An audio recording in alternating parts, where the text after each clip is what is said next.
Ela tinha 63 anos e achava que o amor já não era mais coisa para ela, que sua parte boa na vida já tinha passado e que dali para frente era só esperar, sozinha, o tempo escorrer.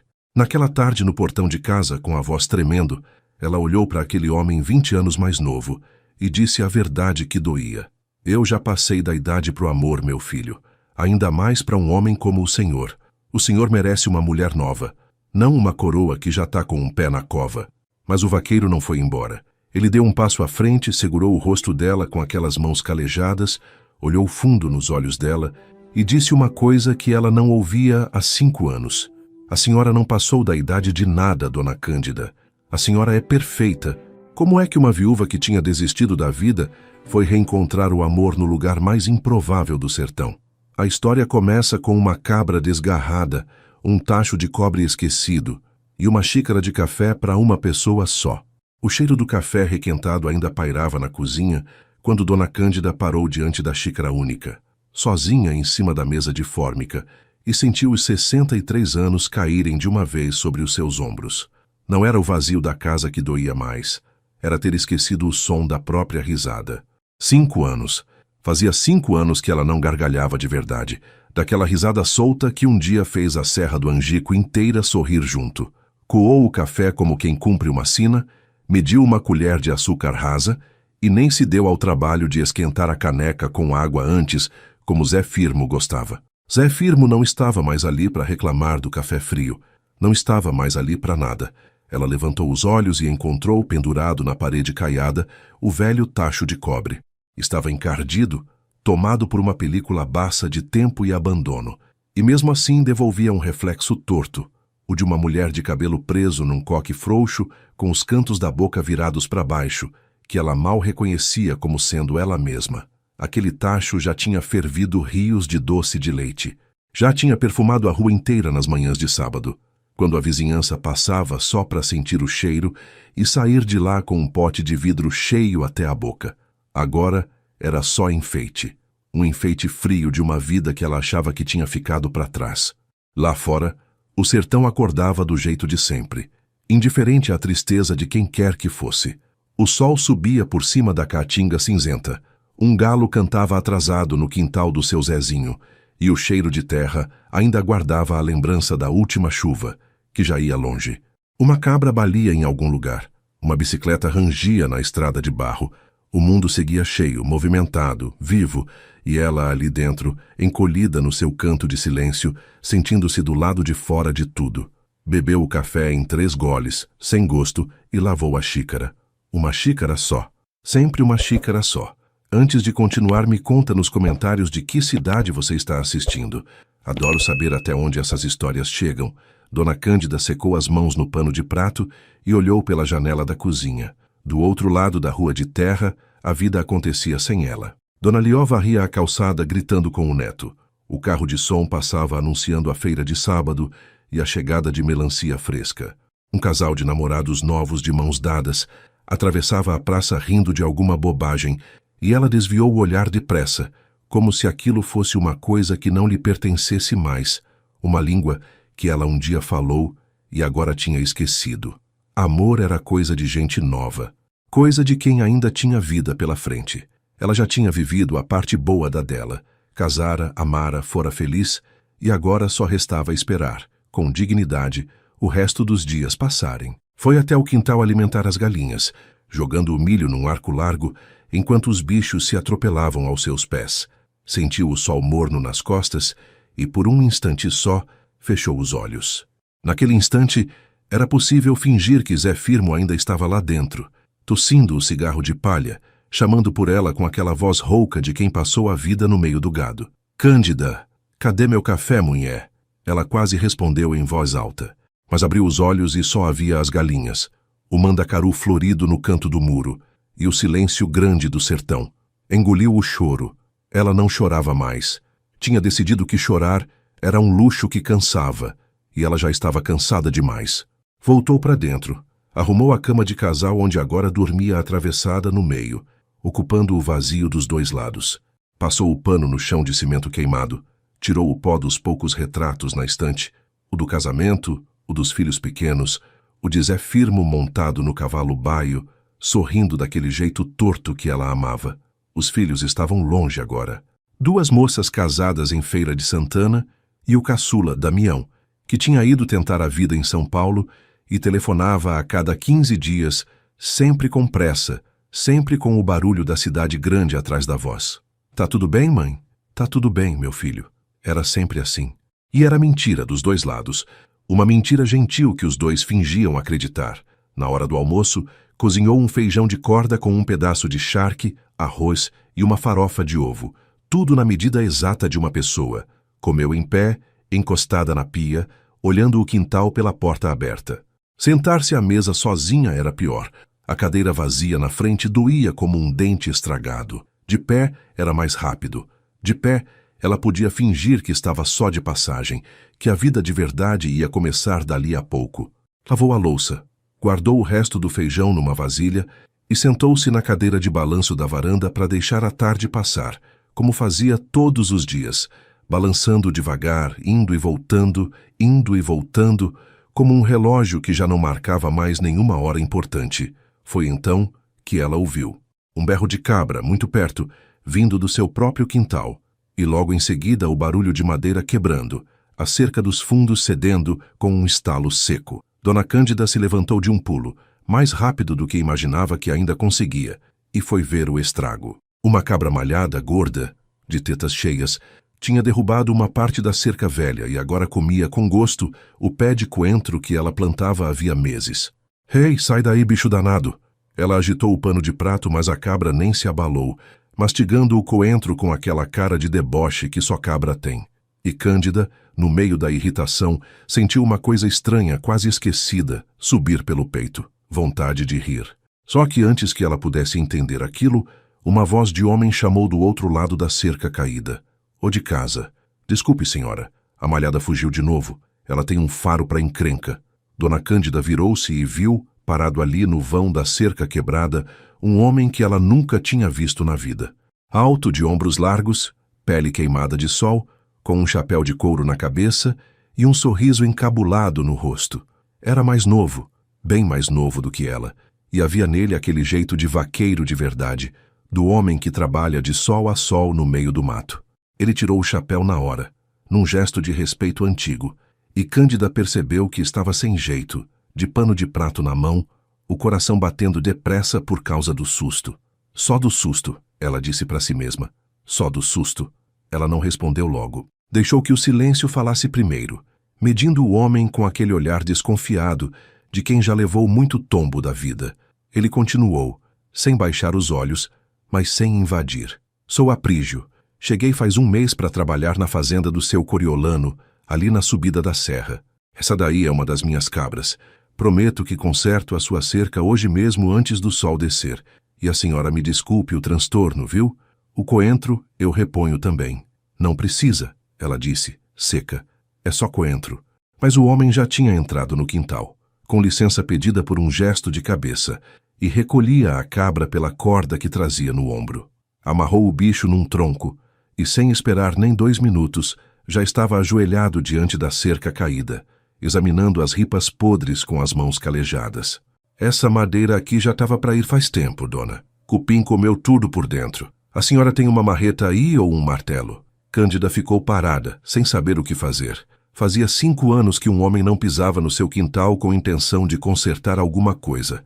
Fazia 5 anos que ela era a única a resolver tudo sozinha, remendando o mundo com as próprias mãos, mancando pela vida sem pedir nada a ninguém, porque pedir era rebaixar-se, e rebaixar-se ela não sabia. "Tem um martelo na área de serviço," ela disse por fim, "mas o senhor não precisa.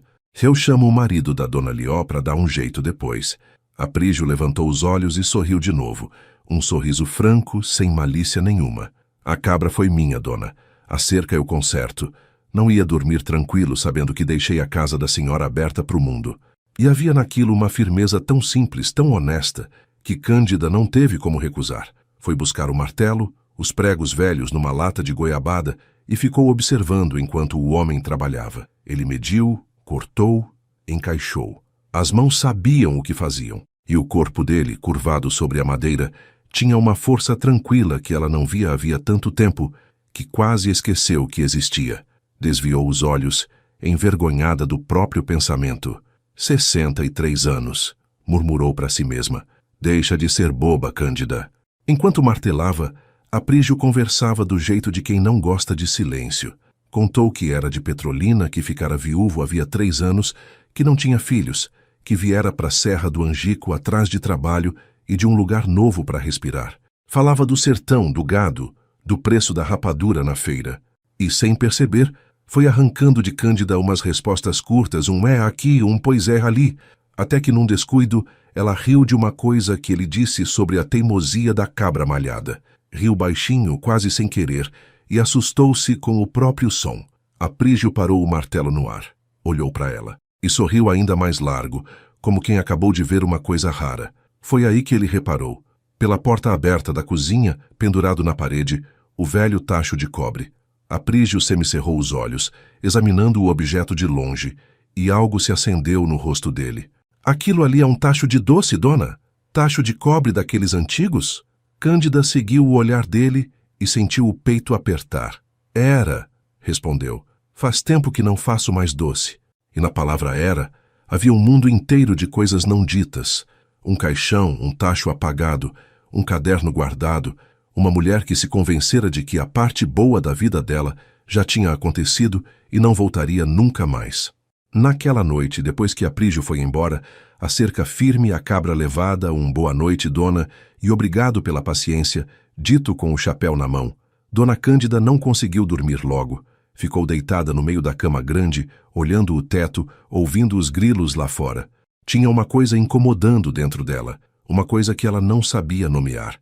Não era tristeza, era outra coisa. Era como se uma janela que ela tinha pregado com tábuas há 5 anos tivesse rangido, de leve, ameaçando abrir. Ela apertou os olhos e mandou o pensamento embora. Mas mesmo depois de dormir, no fundo do sono, ela ouviu de novo o som da própria risada, aquela que ela achava que tinha perdido para sempre. No dia seguinte, o sol entrou pela fresta da janela e encontrou Dona Cândida já de pé, mais cedo que o costume. Ela não sabia bem por quê.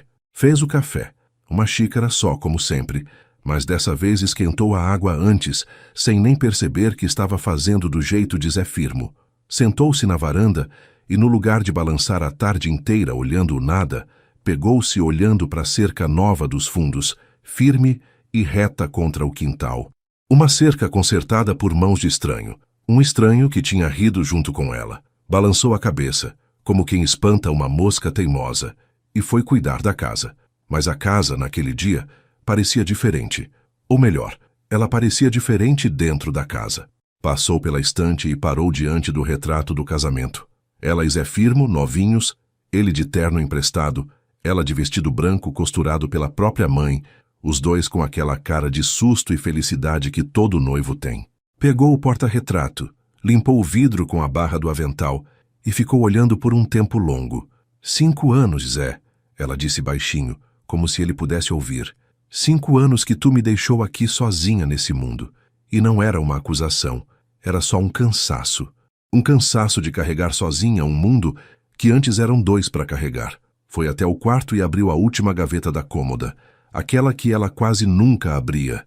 Debaixo de uns lençóis dobrados, tirou um caderno velho, de capa dura, com as bordas puídas e as folhas amareladas pelo tempo. Era o seu caderno de versos.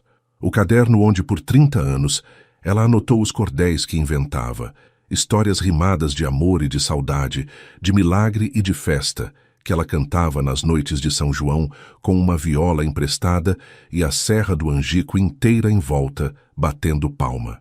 Abriu numa página qualquer e leu baixinho uns versos antigos sobre uma moça que esperava o amado voltar da guerra.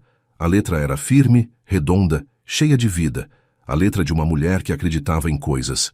Ela fechou o caderno depressa, como quem fecha uma ferida que ainda não sarou. Guardou de volta debaixo dos lençóis. Tinha parado de escrever no dia em que Zé Firmo morreu. Simplesmente parou. As palavras secaram dentro dela como um açude no meio da seca. Nos primeiros meses do luto ainda tentou. Sentou-se algumas vezes com o caderno no colo e a caneta na mão, mas não vinha nada. Só vinha o silêncio. E o silêncio não rima. Aos poucos, Foi se convencendo de que aquilo também tinha acabado, que o dom era coisa de quando ela era feliz, e que agora, sem a felicidade, também não havia mais poesia. Duas coisas mortas dentro dela, o doce e o verso, enterradas junto com o marido no mesmo caixão. Naquela manhã, Dona Lió apareceu na porta com uma travessa de tapioca recheada de coco. Trouxe pra tu, Cândida. Fiz demais e não tem quem coma lá em casa. Era mentira, e as duas sabiam. Dona Lió inventava esses pretextos havia 5 anos para bater na porta da amiga e garantir que ela não passasse fome de comida nem de companhia. Cândida agradeceu, botou o café, e as duas sentaram-se na varanda para prosear. Foi Dona Lió, com aquele faro de vizinha antiga, quem trouxe o assunto. Ficaram falando na feira que um vaqueiro novo está trabalhando na fazenda do Coriolano. Petrolinense, dizem. Viúvo. Homem trabalhador, pelo que contam. E olhou para Cândida por cima da xícara com uma malícia mansa. Ele não passou aqui não ontem. A cabra dele derrubou tua cerca, foi o que me disseram. Passou, Cândida respondeu, tentando parecer natural. Consertou a cerca e foi embora. Rapaz educado. E mudou de assunto depressa, perguntando do neto de Lió da novela do preço do gás. Mas por dentro, o coração deu um tranco quando ouviu a palavra viúvo. Viúvo como ela, sozinho como ela. E logo tratou de repreender-se. Que é isso, Cândida? O homem tem a idade do teu filho. Para com essa bobagem de cabeça de mocinha. Bebeu o café, comeu a tapioca e mandou o pensamento embora de novo. Só que o pensamento, teimoso feito a cabra malhada, voltava sempre pela cerca quebrada. E não voltava sozinho. Antes de ir na porta, Dona Lió ainda soltou com aquele olhar de quem sabe das coisas. Cândida, minha filha, cuidado com esse teu coração, viu? Faz 5 anos que ele tá trancado. E coração trancado, quando vê uma frestinha de luz, vai correndo. Nem sempre pro lugar certo. Cândida riu, dispensou a amiga com um aceno, fechou a porta. Mas ficou pensando naquilo o resto do dia. Não sabia ainda, não tinha como saber, que naquele exato momento, na subida da serra, um homem de chapéu de couro consertava uma porteira e, sem entender bem porquê, pegava-se pensando no tacho de cobre que tinha visto pela porta da tal viúva da esquina. Os dois cada um no seu canto, remoendo uma cerca quebrada, e o sertão lá fora guardava em silêncio o segredo de que aquela cerca caída não tinha sido acaso nenhum. À tarde, sentada de novo na cadeira de balanço, Cândida deixou a memória escapar. Lembrou-se do São João de antigamente, do arraiá montado na praça, das bandeirinhas de papel cruzando o céu de junho, da fogueira alta que Zé Firmo fazia questão de acender. Lembrou-se de si mesma, mais nova, de vestido de chita, com a viola no colo, cantando os cordéis que ela mesma inventava, e a rua inteira em silêncio para ouvir, e depois a explosão dos aplausos, das palmas, dos pedidos de mais uma, Cândida, mais uma. Ela era alguém naquele tempo. Era a poetisa da Serra do Angico, a doceira de mão abençoada, a mulher mais alegre da cidade. E agora? Agora era só a viúva do Zé Firmo, a velha da casa da esquina, uma mulher que comia em pé para não ver a cadeira vazia. O sol se pôs vermelho por trás da serra, tingindo a caatinga de laranja e ouro, e Dona Cândida ficou ali balançando até a noite cair de vez. Uma coruja piou no galho seco do juazeiro. As primeiras estrelas apareceram, tão nítidas quanto só aparecem no sertão, onde não há luz de cidade para apagar o céu. E ela, olhando aquele céu imenso, sentiu-se pequena e sozinha como nunca. Mas junto com a solidão, teimava aquela outra coisa, aquela janela querendo abrir, aquele som de risada guardado no fundo do peito. Ela não sabia ainda, mas a semente tinha sido plantada. Faltava só a água. E a água veio no sábado seguinte, no fim da tarde, quando Dona Cândida ouviu de novo passos no seu quintal. Só que dessa vez não havia cabra nenhuma solta, nem cerca caída. Dessa vez era Aprígio, de chapéu na mão, com um sorriso encabulado e 1 litro de leite fresco numa garrafa de vidro, parado no meio do quintal, como quem não sabe direito se fez bem em vir. «Boa tarde, Dona Cândida», ele disse, e o modo como falou o nome dela, com cuidado, com respeito, fez alguma coisa se mexer no peito dela. A vaca lá da fazenda deu leite demais hoje, ia estragar tudo. Aí eu lembrei do tacho da senhora, aquele de cobre, e pensei que talvez a senhora quisesse fazer um doce. Seria uma pena esse leite bom ir pro lixo. Cândida olhou para a garrafa. olhou para ele, e depois olhou, por cima do ombro, para a cozinha, onde o tacho de cobre pendia frio da parede. Faz 5 anos que eu não faço doce, seu Aprígio, ela disse, e a voz saiu mais fraca do que ela queria. Acho que nem sei mais. Doce de leite bom a gente não esquece de fazer, dona. Ele respondeu mansamente. É que nem andar de bicicleta. O corpo lembra sozinho. E estendeu a garrafa. Se a senhora não quiser, eu levo de volta. Mas seria uma honra provar um doce feito nesse tacho aí. Vejo ele da rua e fico imaginando o cheiro que já deve ter saído dessa cozinha. Havia algo naquilo. Na simplicidade, na ausência de qualquer segunda intenção, no jeito como ele falava do tacho, como se ele fosse uma coisa viva, adormecida, que amoleceu o coração duro de Cândida.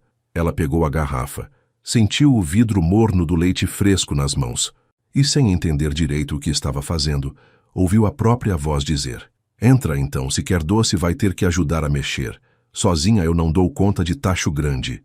Foi assim que, pela primeira vez em 5 anos, o fogo da cozinha de Dona Cândida foi aceso para outra coisa que não fosse o feijão de uma pessoa só. Ela tirou o tacho da parede, lavou-o com limão e sal até o cobre voltar a brilhar, e o coração dela batia depressa de um jeito que ela não sentia há tempos. Aprígio ficou de mangas arregaçadas ao lado do fogão, obedecendo às ordens dela. Põe o leite devagar, agora o açúcar, mexe sempre sem parar, senão gruda no fundo e amarga tudo. E os dois foram mexendo juntos, revezando a colher de pau, enquanto o leite ia engrossando, escurecendo, soltando. Aquele cheiro. O cheiro do doce de leite subiu, encheu a cozinha, escapou pela porta e pela janela, e foi ganhando a rua de terra da Serra do Angico. Era um cheiro doce, quente, de infância, de festa, de casa cheia. Um cheiro que aquela rua não sentia há 5 anos, e que reconheceu na hora, como se reconhece a voz de um parente que voltou de longe. Dona Lió, varrendo a calçada, parou de repente com a vassoura no ar e ergueu o nariz. Não pode ser, ela murmurou, e largou a vassoura para ir espiar. No caminho cruzou com seu Zezinho, que também tinha parado, e com a menina Fabiola, filha da professora, que perguntou: Que cheiro bom é esse, tia? E Dona Lió respondeu com os olhos marejados sem saber bem porquê. Esse cheiro, minha filha, é a Cândida voltando à vida. Dentro da cozinha, Cândida mexia o doce e ria. Ria de verdade agora, uma risada que vinha lá do fundo. Uma risada que ela ouvia como quem reencontra um objeto perdido, enquanto Aprígio contava causos da fazenda, imitava o mugido emburrado da vaca leiteira e a fazia rir ainda mais. A cozinha, antes tão silenciosa, estava cheia de vozes, de calor, de vapor doce. E num momento em que ela virou para pegar mais açúcar, flagrou Aprígio olhando para ela. Não era um olhar qualquer. Era um olhar demorado, terno, o olhar de um homem que enxerga uma coisa bonita e não tem pressa de desviar. Cândida corou até a raiz dos cabelos e virou o rosto depressa. Mexe o doce, rapaz, que ele tá querendo grudar, ela disse, encobrindo o embaraço.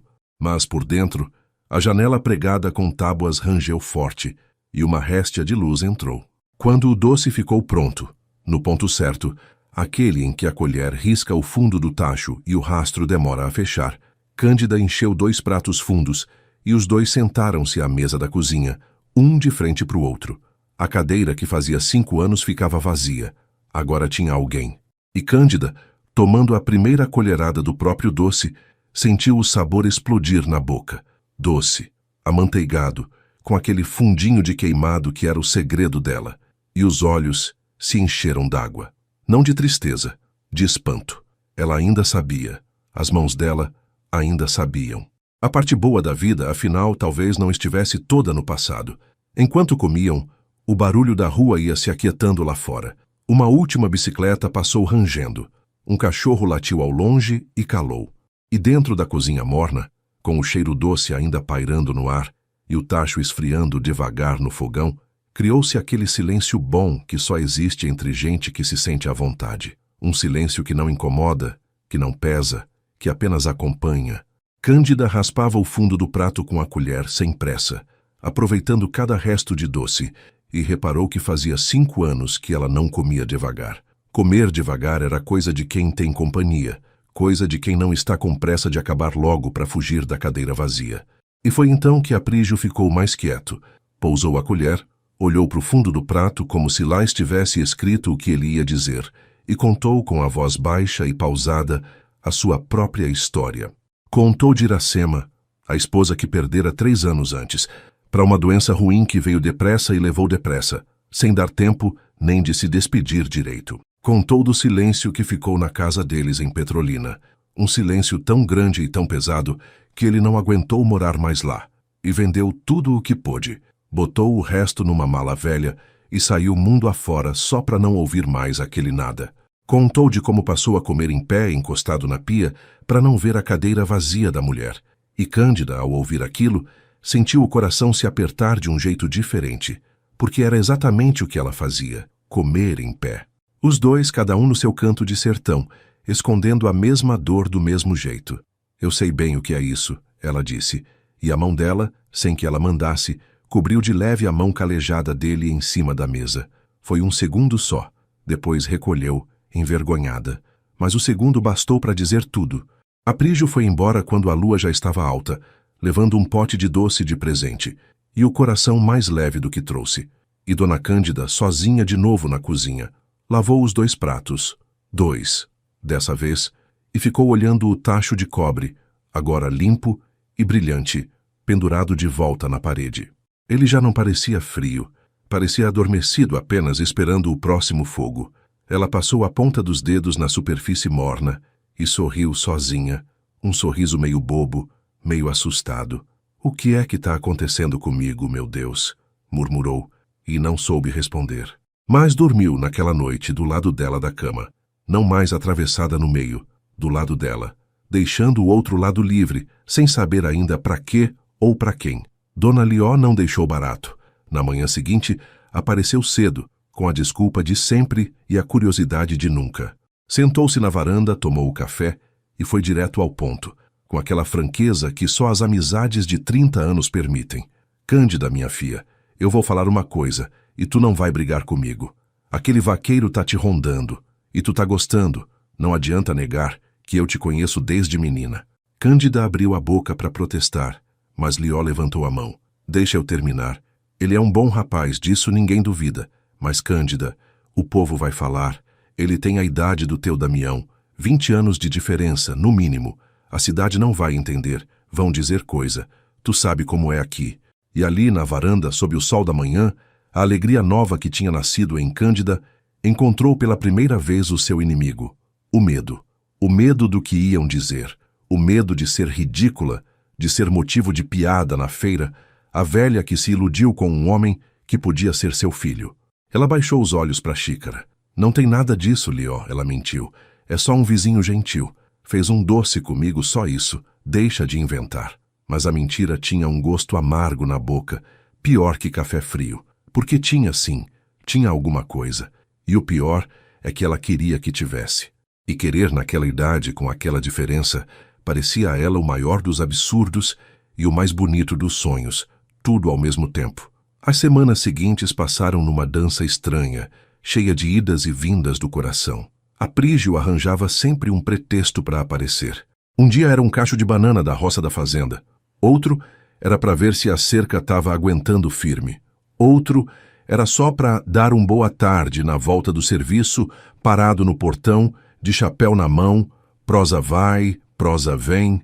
E Cândida, que jurava a si mesma toda noite que ia parar com aquilo, toda tarde se pegava penteando o cabelo com mais cuidado, passando um batom desbotado que achou no fundo da gaveta, esperando ouvir os passos dele na rua de terra. Fizeram doce mais 2 vezes. Numa delas ela cantou baixinho, sem perceber, um verso antigo de cordel enquanto mexia o tacho. Aprígio parou. Que é isso que a senhora tá cantando, dona? É bonito. E ela, corada, respondeu que não era nada, coisa antiga, bobagem de quando era nova. Mas ele insistiu com aquela ternura teimosa. A senhora fazia verso, de cordel, e ela, pela primeira vez em 5 anos, contou para alguém sobre o caderno guardado na gaveta. Fazia, ela disse, e a palavra pesou. Fazia até o Zé Firmo ir embora. Aí parou. As palavras foram embora junto com ele. Não veio mais nenhuma. Aprígio ouviu em silêncio, respeitando a dor dela. Depois falou devagar, escolhendo bem. Minha Iracema costumava dizer que a gente não perde os dons, dona Cândida. A gente só guarda eles num lugar mais fundo quando a vida aperta. Mas eles ficam lá esperando a gente ter forças de novo. Cândida olhou para ele, aquele homem mais novo que ela, com a sabedoria triste de quem também já enterrou um amor, e sentiu vontade de chorar e de rir ao mesmo tempo. Ninguém tinha dito uma coisa tão bonita para ela em 5 anos. Ninguém tinha olhado para dentro dela daquele jeito. Foi por essa época que chegou o São João. A Serra do Angico começou a se enfeitar toda, bandeirinhas cruzando as ruas, a fogueira sendo armada na praça, o cheiro de amendoim torrado e de canjica no ar. A prefeitura marcou o arraiá para o sábado, com forró pé de serra e barraca de comida. E foi Aprígio quem, numa dessas tardes de prosa no portão, criou coragem e fez o convite que ia mudar tudo. Dona Cândida, ele disse, girando o chapéu nas mãos, meio sem jeito. A festa é sábado. E eu andei sabendo, com o povo mais velho, que a senhora era a rainha do São João daqui, que cantava os cordéis mais bonitos que essa serra já ouviu. Ele engoliu em seco.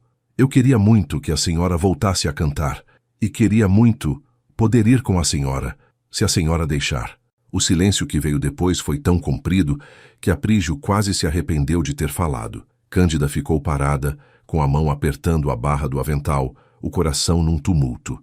Tudo o que ela mais queria estava ali, na frente dela, oferecido de bandeja, e tudo o que ela mais temia também. Ela ergueu os olhos para ele, e o que saiu da boca dela foi a verdade mais nua e mais dolorida que ela guardava. Seu Aprígio, ela disse, e a voz tremeu.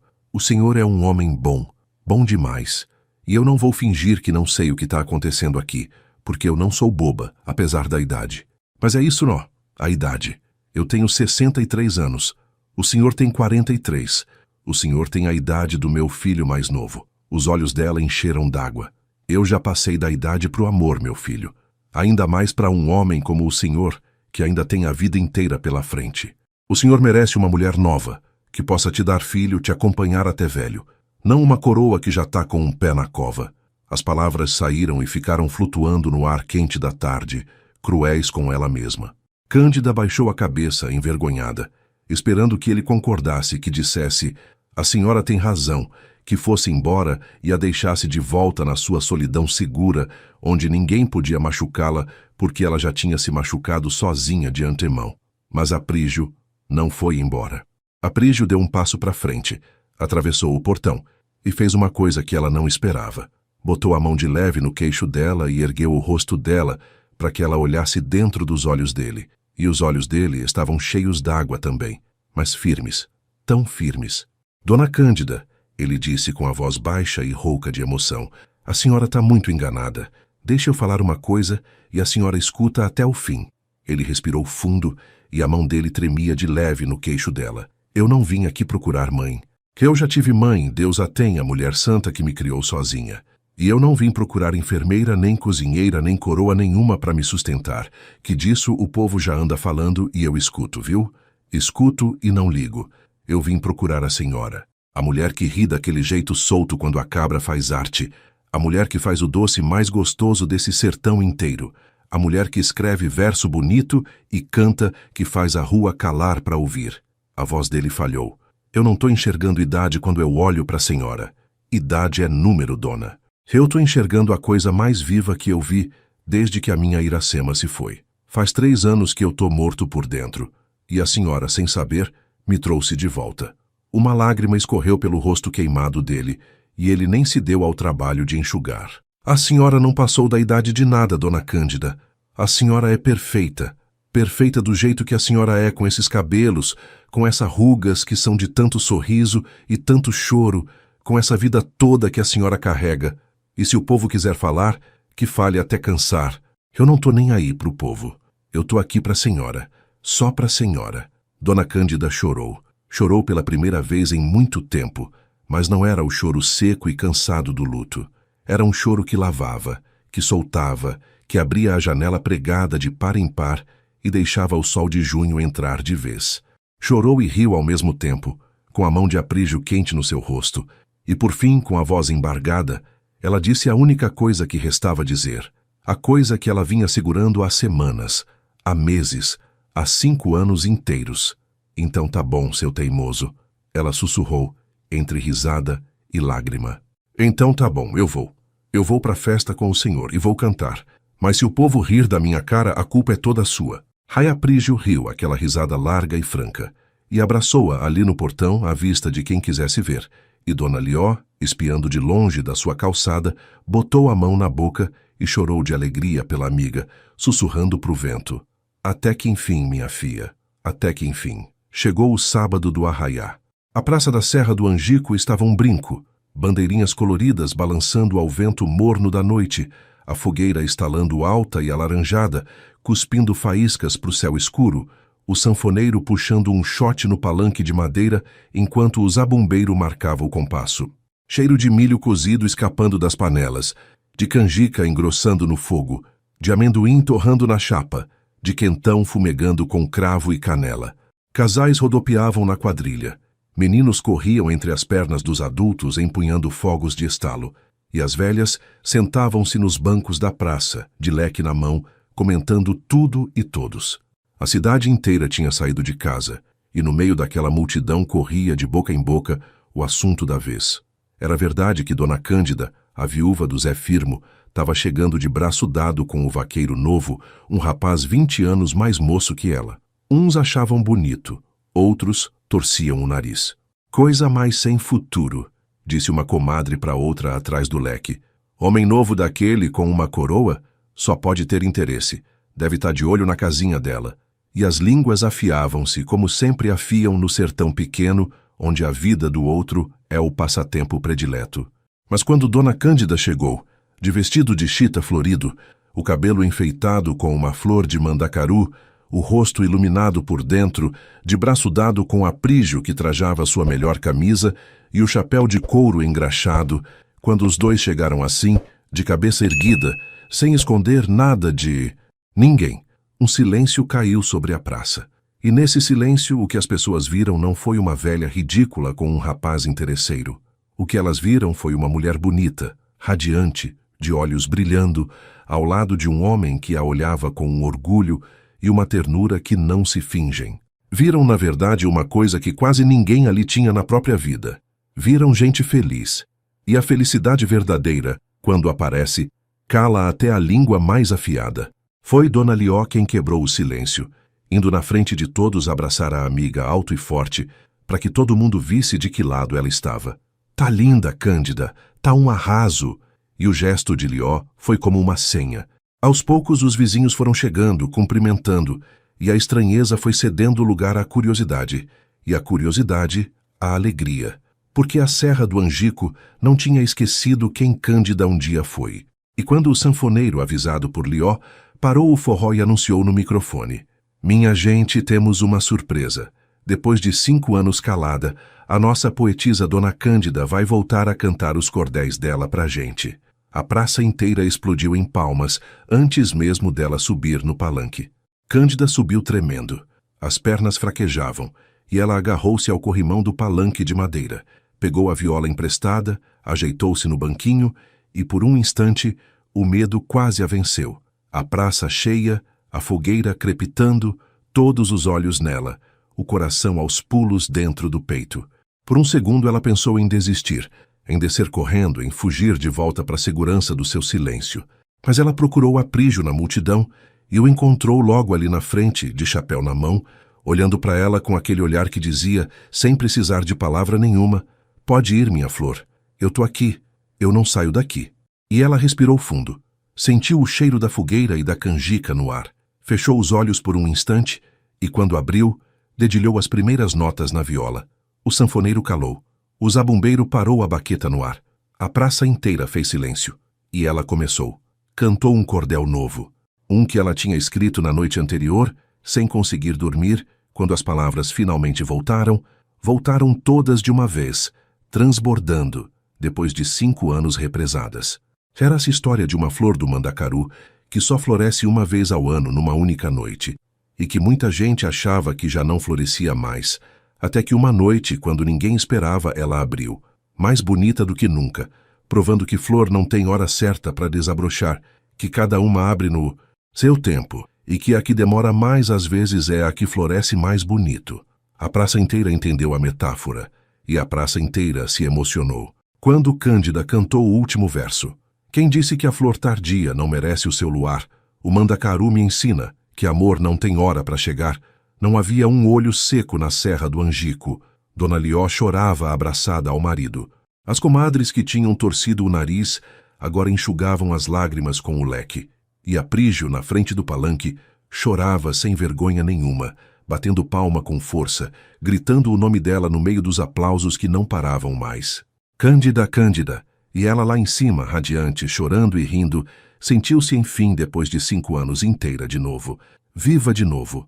Ela mesma de novo, mas a noite ainda tinha mais. Depois de cantar, Cândida desceu do palanque e foi até a barraca que Dona Lió tinha ajudado a montar. E ali, numa mesa comprida, estavam dezenas de potinhos do seu doce de leite, feito ao longo daquela semana, no tacho de cobre que voltara a brilhar. Ela começou a distribuir para quem chegava. Uma colherada aqui, um potinho ali. E o doce fazia com a boca das pessoas o que o cordel tinha feito com o coração. Fechava os olhos, arrancava um suspiro, trazia de volta a lembrança de uma infância, de uma avó, de um tempo bom. "Cândida, isso aqui tá igualzinho ao de antigamente", disse seu Zezinho comovido. "Melhor", ela respondeu rindo. "Esse aqui tem ajuda especial." E piscou para Aprígio, que ria ao lado, lambendo a colher como um menino. Foi aí que aconteceu a coisa mais bonita da noite. Uma menina de uns 15 anos, a Fabíola, filha da professora, aproximou-se timidamente de Cândida. "Dona Cândida", ela disse encabulada, "a senhora podia me ensinar a fazer esse doce? Minha avó fazia, mas ela morreu e ninguém mais sabe a receita direito. Eu queria muito aprender." Para não deixar acabar, e Dona Cândida olhou para a menina, e naquele pedido singelo enxergou muito mais do que uma receita de doce. Enxergou a corrente da vida se recompondo, o que se recebe sendo passado adiante, a bondade que Aprígio semeou nela agora querendo brotar em outra pessoa. "Claro que ensino, minha filha", ela respondeu com os olhos molhados. "Apareça lá em casa na quarta e traz mais umas amigas se quiser. Doce bom é doce que a gente ensina, para nunca se perder." E naquele momento, sem alarde, sob as bandeirinhas de São João, uma professora aposentada da alegria voltava ao trabalho. O São João da Serra do Angico daquele ano entrou para a história como o melhor de que se tinha notícia.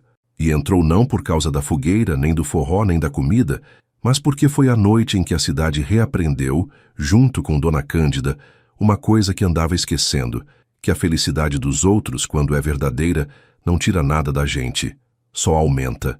As mesmas comadres que tinham fofocado agora contavam a história do romance de Cândida e Aprígio com um orgulho estranho, como se fosse uma glória da cidade. "Viu que bonito? Amor não tem idade, não. Olha lá os dois." E a semente que Aprígio plantou numa cozinha silenciosa, com 1 litro de leite que ia estragar, tinha virado árvore, e a árvore dava sombra para muita gente. Os meses passaram, e a vida na casa da esquina nunca mais foi a mesma. Numa manhã de domingo, quase 1 ano depois daquela primeira cabra desgarrada, Dona Cândida acordou com o cheiro de café já feito. Não era ela quem tinha feito. Era Aprígio, na cozinha, de pé descalço no chão de cimento, coando o café do jeito atrapalhado dele que ela adorava corrigir.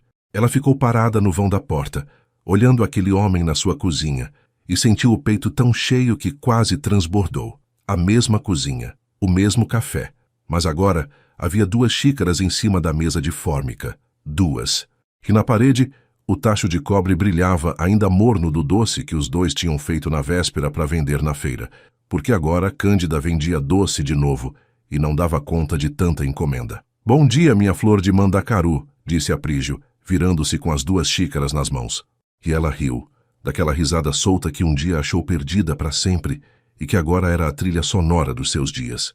Sentaram-se à mesa, um de frente para o outro, e tomaram o café juntos, sem pressa, olhando o quintal pela porta aberta, onde as galinhas ciscavam e o Mandacaru, coincidência ou não, tinha uma flor nova aberta naquela manhã. Conversaram sobre bobagens, sobre a feira, sobre a Fabíola que já fazia um doce quase tão bom quanto o dela, sobre o casamento simples que estavam planejando para o fim do ano. Sem frescura, Aprígio, só a gente, o padre e os amigos. E sobre a vida que, contra todas as apostas, tinha decidido-lhes dar uma segunda primavera. Foi nessa manhã que o telefone tocou. Era Damião, o filho de São Paulo, que vinha chegando de ônibus naquela tarde, pela primeira vez em 3 anos, para conhecer, desconfiado, o tal vaqueiro que a mãe tinha arranjado. Cândida tinha medo daquele encontro. Medo de que o filho não entendesse, que dissesse coisas duras, que estragasse a felicidade nova com o julgamento de sempre. Mas quando Damião chegou e viu a mãe que ele deixara murcha e apagada, comendo em pé, falando ao telefone com aquela voz de quem já tinha desistido, quando viu essa mãe agora radiante, corada, rindo, cantando na cozinha, ele parou na porta e não conseguiu falar.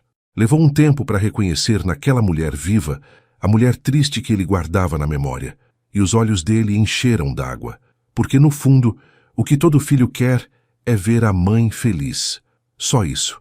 Aprígio estendeu a mão, meio nervoso. Muito prazer, Damião. Seu Damião. E Damião, ainda emocionado, ignorou a mão e deu um abraço no homem que fazia a mãe dele sorrir. Prazer é meu, ele disse rouco, e depois baixinho, só para Aprígio ouvir. Obrigado. Obrigado por devolver minha mãe para mim. Naquela tarde, os 3 almoçaram juntos à mesa cheia. Feijão de corda para mais de uma pessoa, arroz, galinha caipira e de sobremesa o doce de leite no tacho de cobre e a casa da esquina, que por 5 anos foi só silêncio e cadeira vazia, encheu-se de conversa, de risada, de vida. A cadeira que um dia doeu por estar vazia, agora estava ocupada, e as que faltavam foram se buscar emprestadas na casa da Lió.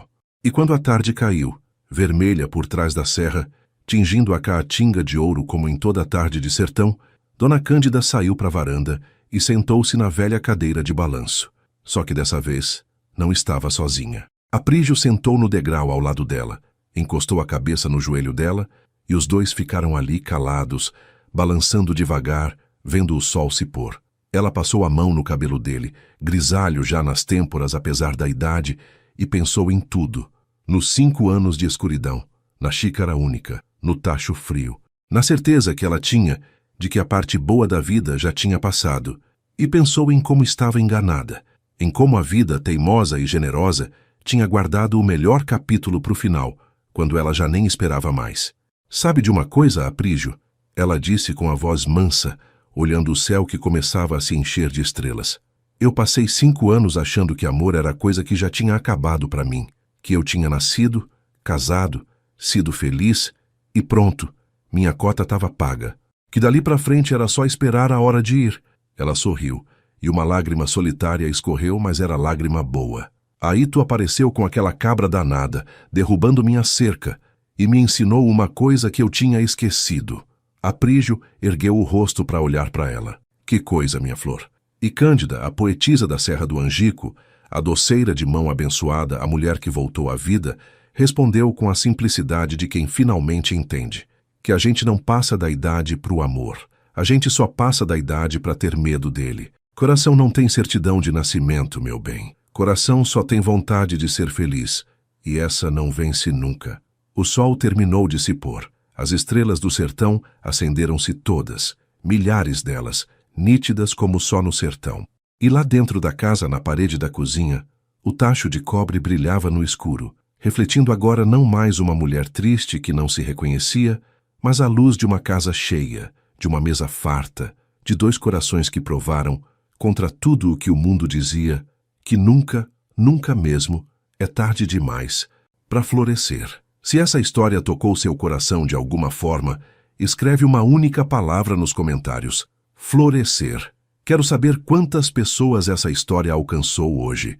Agora me conta, qual foi o momento que mais te emocionou? Quando o cheiro do doce de leite tomou a rua inteira e Dona Lió disse que era a Cândida voltando à vida? Quando Aprígio segurou o rosto dela no portão e disse: a senhora é perfeita e eu não vim procurar mãe, vim procurar a senhora. Ou quando Damião abraçou o Aprígio e agradeceu por ter devolvido a mãe dele? E não esquece de me dizer de qual cidade você está assistindo. Já recebi comentários de todo o Brasil e cada um me emociona toda vez. Se você acredita que nunca é tarde para recomeçar e que o amor verdadeiro não pergunta a idade de ninguém, dá um like nesse vídeo. Se conhece alguém que precisa ouvir que a vida ainda reserva surpresas bonitas, compartilha essa história com essa pessoa. E se você quer mais histórias que restauram a fé na humanidade, se inscreve no canal e ativa o sininho. A gente se encontra na próxima história. Até lá, cuida do teu coração e não deixa ele passar da idade de sonhar. Eu prefiro ver minha filha no convento do que casada com um limpa-curral como você. O cheiro de terra molhada ainda subia do chão quando Dona Zélia arrancou a trouxa de roupas das mãos trêmulas de Maria Flor e jogou na lama, bem aos pés de Bento.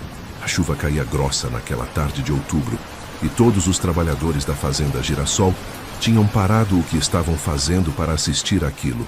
Alguns com pena, outros com medo, nenhum com coragem de intervir. Eu prefiro ver minha filha no convento do que casada com um limpa-curral como você, gritou Zélia, a voz ecoando pela varanda da sede como um trovão.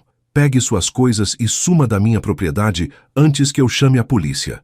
Bento não respondeu. Ele apenas abaixou a cabeça, recolheu a mochila encharcada e começou a caminhar em direção ao portão da fazenda, os ombros curvados sob o peso da humilhação pública. Maria Flor soluçava agarrada à coluna da varanda, mas as mãos firmes da mãe a seguravam como algemas invisíveis. O que Dona Zélia não sabia, o que ninguém naquela fazenda poderia imaginar, era que aquele homem que ela acabara de expulsar como se fosse lixo guardava um segredo em uma pequena caixa de madeira. Um segredo que 6 meses depois faria a viúva mais orgulhosa da região cair de joelhos em busca de perdão. A história que você está prestes a ouvir é sobre justiça, aquela justiça silenciosa que o tempo traz para os corações arrogantes. É sobre como a vida tem o costume de virar a mesa quando menos esperamos, e sobre como o verdadeiro valor de um homem nunca está escrito no sobrenome dele, mas no tamanho do seu caráter.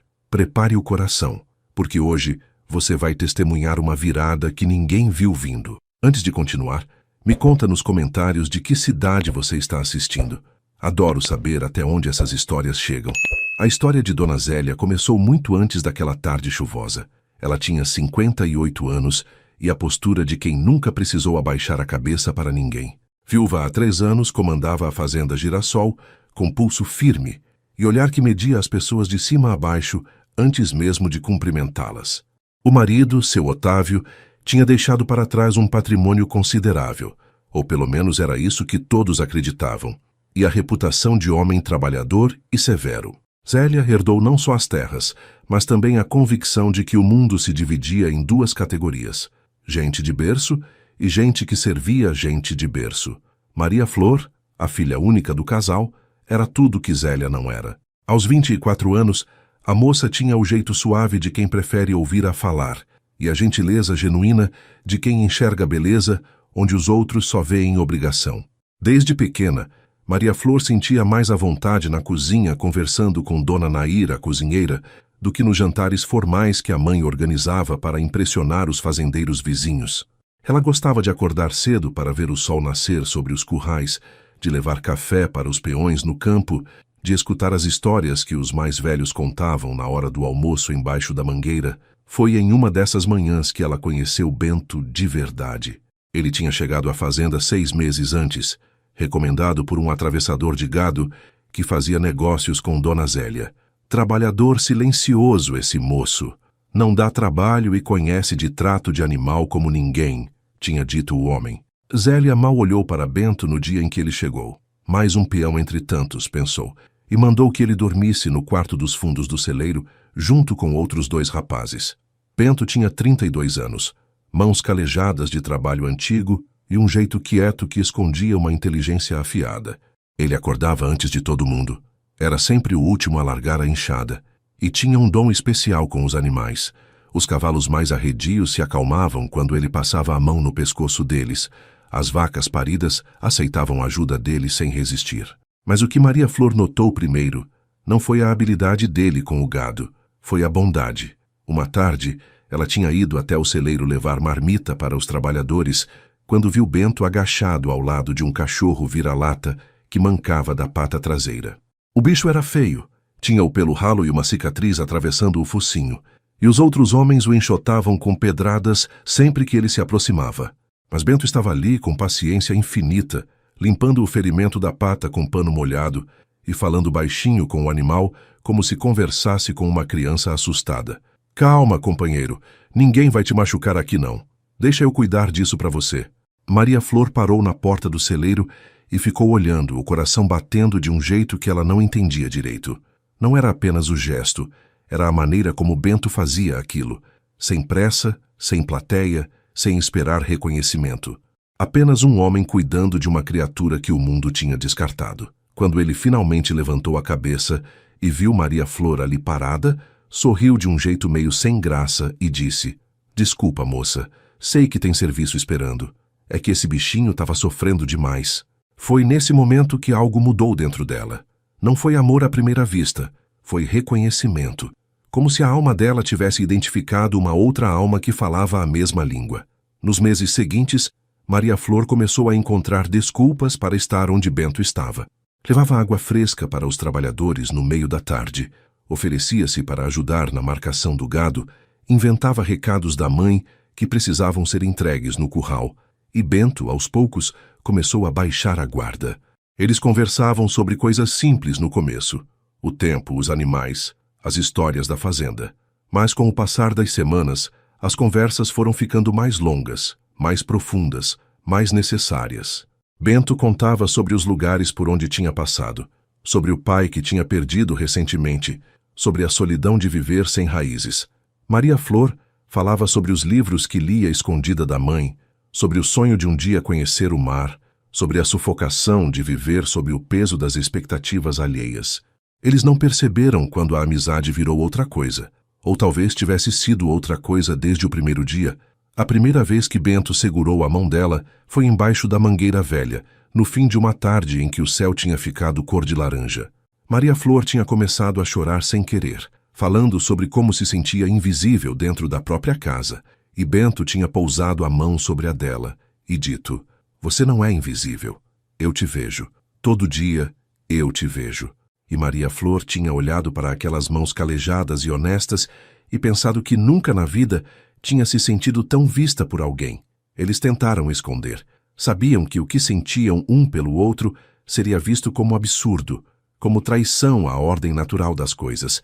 Maria Flor era a filha da patroa, criada para casar com algum fazendeiro de sobrenome importante. Bento era um peão sem terras, sem família, sem nada além do trabalho honesto das próprias mãos.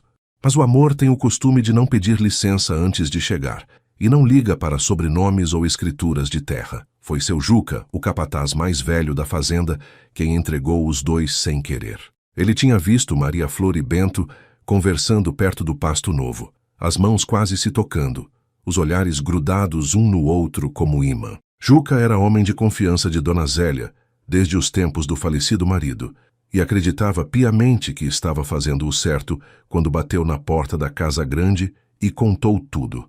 Dona Zélia ficou em silêncio por uns 3 segundos depois que Juca terminou de falar. Então o rosto dela foi ficando vermelho, as mãos começaram a tremer, e ela se levantou da cadeira com uma fúria que fez o capataz dar um passo para trás. "Onde ela está?" perguntou Zélia com a voz baixa e perigosa. "Onde está minha filha agora?" Maria Flor estava no celeiro, ajudando Bento a separar ração para os cavalos. Eles ouviram os passos furiosos de Dona Zélia antes de vê-la, e quando a mulher apareceu na porta com o rosto transfigurado pela raiva, os dois souberam que o segredo tinha acabado.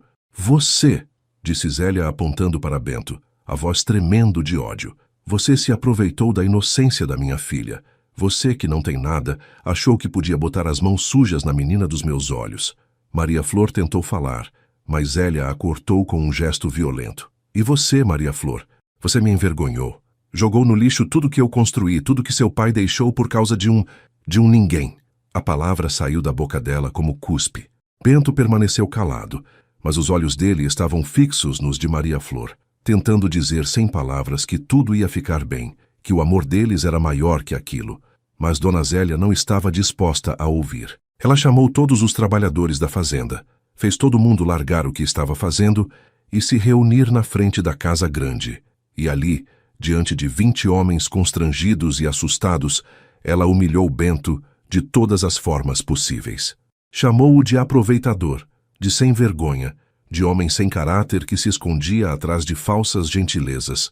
Arrancou a mochila do quarto dele, jogou na lama sob a chuva que começava a cair e gritou para que ele sumisse dali Antes que ela fizesse coisa pior, Bento poderia ter reagido. Poderia ter gritado de volta. Poderia ter revelado quem realmente era. Poderia ter dito a verdade que faria Dona Zélia engolir cada palavra daquelas. Mas ele não fez nada disso. Ele apenas olhou uma última vez para Maria Flor, que chorava desesperada sendo segurada pela mãe. Acenou de leve com a cabeça como quem diz, vai ficar tudo bem. Pegou a mochila encharcada e começou a caminhar em direção à porteira da fazenda.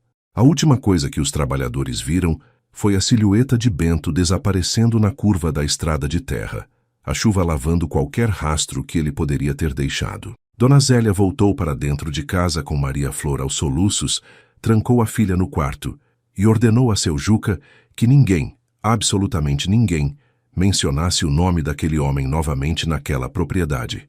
O que ela não sabia era que, antes de partir, Bento tinha deixado algo para trás.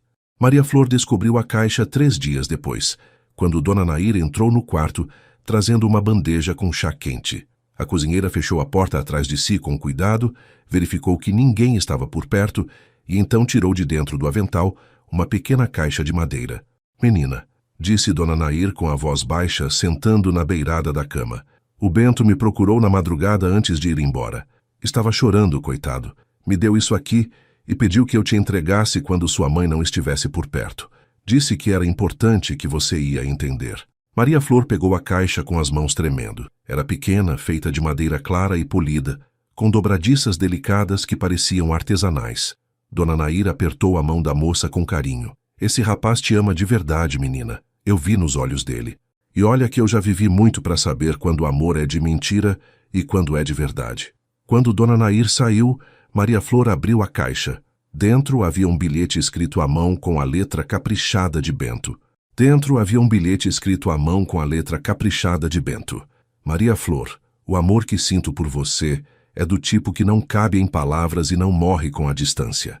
Não abra esta caixa agora. Só abra quando a última luz da esperança se apagar, quando você achar que não há mais saída. Aí você vai entender quem eu sou de verdade e vai saber que eu nunca te abandonei.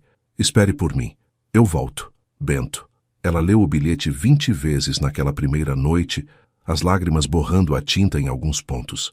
Não entendia o que aquilo significava, mas guardou a caixa no fundo do armário, embrulhada em um xale velho, como se fosse um tesouro. Dona Zélia tinha proibido qualquer menção a Bento. Tinha mandado queimar todas as roupas que ele tinha deixado no celeiro. Tinha ordenado que limpassem o quarto onde ele dormia, como se quisesse apagar qualquer vestígio da existência dele. Mas Maria Flor não conseguia apagar. À noite, deitada na cama, ela revivia cada conversa, cada sorriso tímido, cada toque de mão que tinha compartilhado com Bento, e se perguntava onde ele estaria agora, se estaria com frio, se estaria sozinho, se ainda pensava nela. Dona Zélia, por sua vez, acreditava que tinha resolvido o problema. Com Bento fora do caminho, era só questão de tempo até Maria Flor esquecer aquela tolice e voltar a ser a menina obediente de antes. Ela começou a convidar fazendeiros vizinhos para jantar, homens de posses e sobrenomes importantes, todos eles viúvos ou solteirões em busca de esposa prendada. Maria Flor participava daqueles jantares como um fantasma, respondia às perguntas com monossílabos educados e voltava para o quarto assim que possível. Os meses foram passando devagar. O inverno chegou seco e frio. As manhãs amanheciam cobertas de geada que brilhava sobre o capim, e o cheiro de lenha queimando no fogão, a lenha da cozinha, perfumava a casa grande antes mesmo do sol nascer. Dona Nair acordava às 5 para acender o fogo e colocar o café para coar, e o aroma forte e adocicado se espalhava pela fazenda inteira, misturado ao som dos galos cantando e do berrante chamando o gado para o curral. A fazenda Girassol continuava funcionando como sempre funcionara, o gado pastando nas terras que se estendiam até onde a vista alcançava, os peões trabalhando sob o sol que queimava a pele, mas nunca queimava a esperança, Dona Zélia comandando tudo com mão de ferro e olhar que não perdoava deslizes. Mas havia algo diferente no ar, uma tensão invisível que ninguém sabia nomear direito, como se uma tempestade estivesse se formando longe, ainda invisível, mas já mandando seus primeiros ventos de aviso. Foi em março, quase 6 meses depois da expulsão de Bento, que a bomba finalmente estourou. Dona Zélia estava na sala da casa grande, revisando uns papéis antigos que tinha encontrado no escritório do falecido marido, quando um carro desconhecido estacionou na frente da porteira. Era um sedã preto, poeirento da viagem, e dele desceram 2 homens de terno que se identificaram como funcionários do Banco Regional. Eles pediram para falar com a senhora Zélia Maria dos Santos, viúva de Otávio Roberto dos Santos, sobre questões financeiras urgentes. O coração de Zélia disparou, mas ela manteve a postura altiva. Mandou que entrassem, ofereceu café que Dona Nair trouxe em xícaras de porcelana branca e esperou que falassem. O que eles disseram nos 15 minutos seguintes destruiu completamente o mundo que ela conhecia. Seu Otávio, o marido que ela sempre acreditara ser homem honrado e trabalhador, tinha deixado para trás não um patrimônio sólido, mas uma montanha de dívidas escondidas em contratos obscuros. Ele tinha feito empréstimos usando a fazenda como garantia, tinha dado calote em fornecedores, tinha se envolvido em negócios duvidosos que agora voltavam para cobrar. O banco estava executando a dívida principal, mais de 2 milhões de reais, e se não fosse quitada nos próximos 30 dias, a Fazenda Girassol iria a leilão judicial. Dona Zélia ficou branca. As mãos tremeram segurando a xícara de café, e por um momento ela achou que fosse desmaiar ali mesmo. Deve haver um engano, ela conseguiu dizer, a voz saindo fraca. Meu marido nunca faria uma coisa dessas. Ele era homem de palavra. Mas os papéis estavam todos ali, com a assinatura de seu Otávio reconhecida em cartório, com carimbos oficiais que não deixavam margem para dúvida. Contratos assinados em cartórios de cidades vizinhas, empréstimos feitos em nome da fazenda, garantias dadas sobre terras que Zélia achava que eram livres e desimpedidas. Não havia erro. Não havia escapatória. Os homens do banco se levantaram, deixaram os documentos sobre a mesa e disseram que voltariam em uma semana para saber como ela pretendia resolver a situação.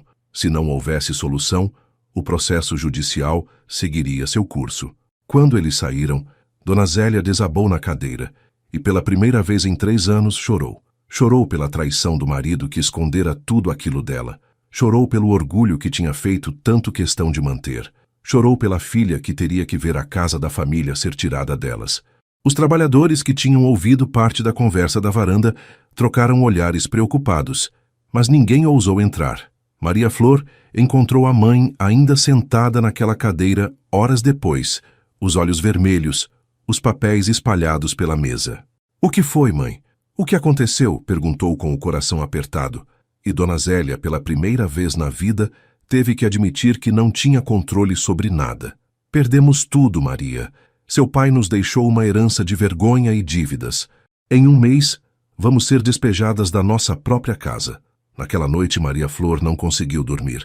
Ficou olhando para o teto do quarto, ouvindo o vento balançar as árvores lá fora e o som distante dos cachorros latindo nas outras fazendas.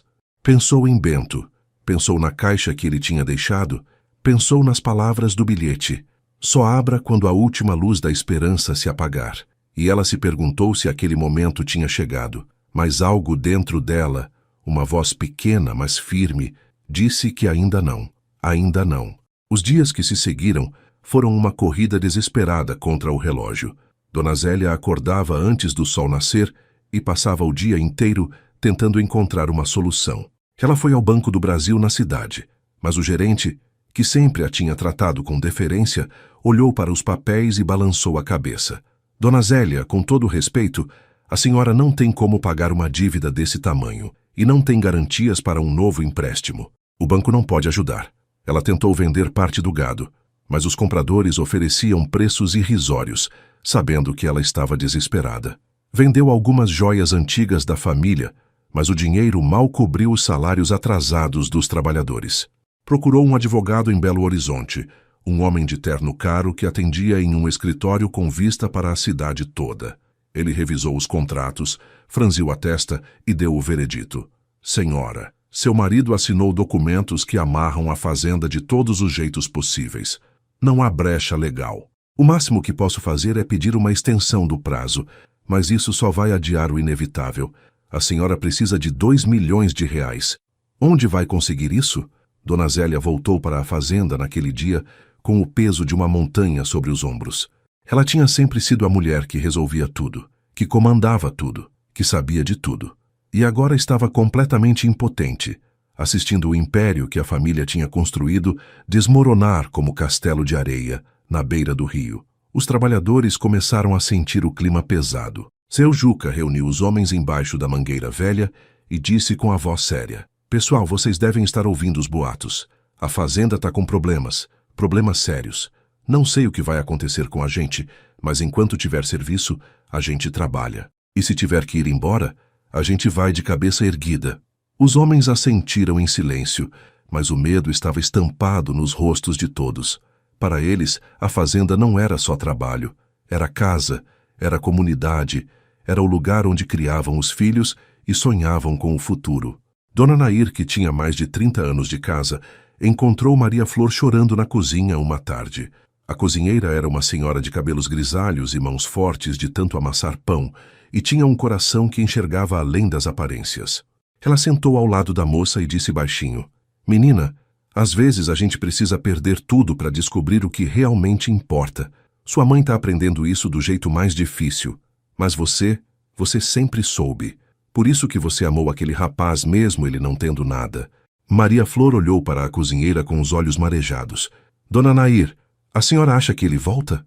A senhora acha que tem esperança? A velha senhora sorriu com aquela sabedoria que só os anos trazem. Menina, quando o amor é de verdade, ele sempre acha um jeito. Você vai ver. Foi nesse clima de desespero crescente que Coronel Augusto apareceu. Ele chegou em uma tarde de céu limpo, dirigindo uma caminhonete cara e levantando poeira na estrada, como quem não tem pressa porque sabe que o tempo joga a favor dele. Coronel Augusto era dono da fazenda Santo Antônio, a propriedade vizinha, que se estendia por milhares de hectares, e era conhecida tanto pela riqueza quanto pela crueldade com que tratava os empregados. O homem tinha 60 anos, barriga proeminente de quem gostava de cerveja gelada e churrasco gordo, e um jeito de falar que deixava claro que estava acostumado a comprar o que queria, incluindo pessoas. Dona Zélia o recebeu na sala com a hospitalidade automática de quem foi criada para manter as aparências, mesmo quando o mundo está desabando. Ela serviu café, ofereceu pão de queijo que Dona Nair tinha acabado de tirar do forno e esperou que ele dissesse o motivo da visita. Coronel Augusto tomou um gole de café, limpou a boca com as costas da mão e foi direto ao ponto.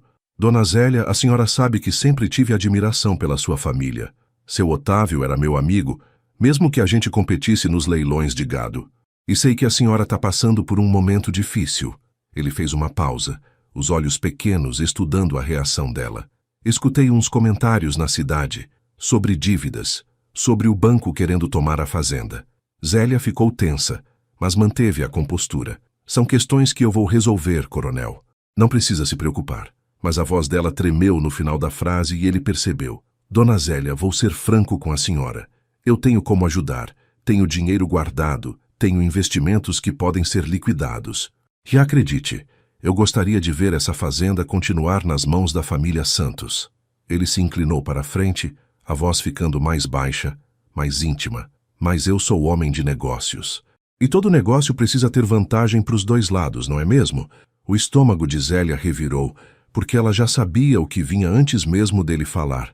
Eu pago todas as dívidas da fazenda, à vista, e quito tudo com o banco. A senhora e a menina continuam morando aqui. Nada muda. Em troca, ele sorriu, mas o sorriso não chegou aos olhos. Em troca, eu quero me casar com a Maria Flor. O silêncio que se seguiu foi pesado como chumbo derretido. Dona Zélia sentiu como se tivesse levado um soco no estômago. Maria Flor tinha 24 anos. Coronel Augusto tinha 60. Era viúvo há tanto tempo que ninguém lembrava da falecida esposa, e tinha fama de mau caráter e de tratar mulher como propriedade. Coronel, Zélia tentou falar, mas ele levantou a mão. Não precisa responder agora. Pensa com calma. Mas pensa rápido, porque o tempo está correndo. Daqui a 3 semanas a fazenda vai para o leilão. Aí a senhora e a menina vão ter que sair daqui sem nada. Ele se levantou, colocou o chapéu na cabeça e caminhou até a porta. Antes de sair, virou-se e disse com um tom que tentava soar paternal, mas saía ameaçador. Eu sou a única tábua de salvação que vocês têm, Dona Zélia. Pensa nisso. Quando ele foi embora, Zélia ficou parada na sala, tremendo. Ela sabia que precisava contar para Maria Flor.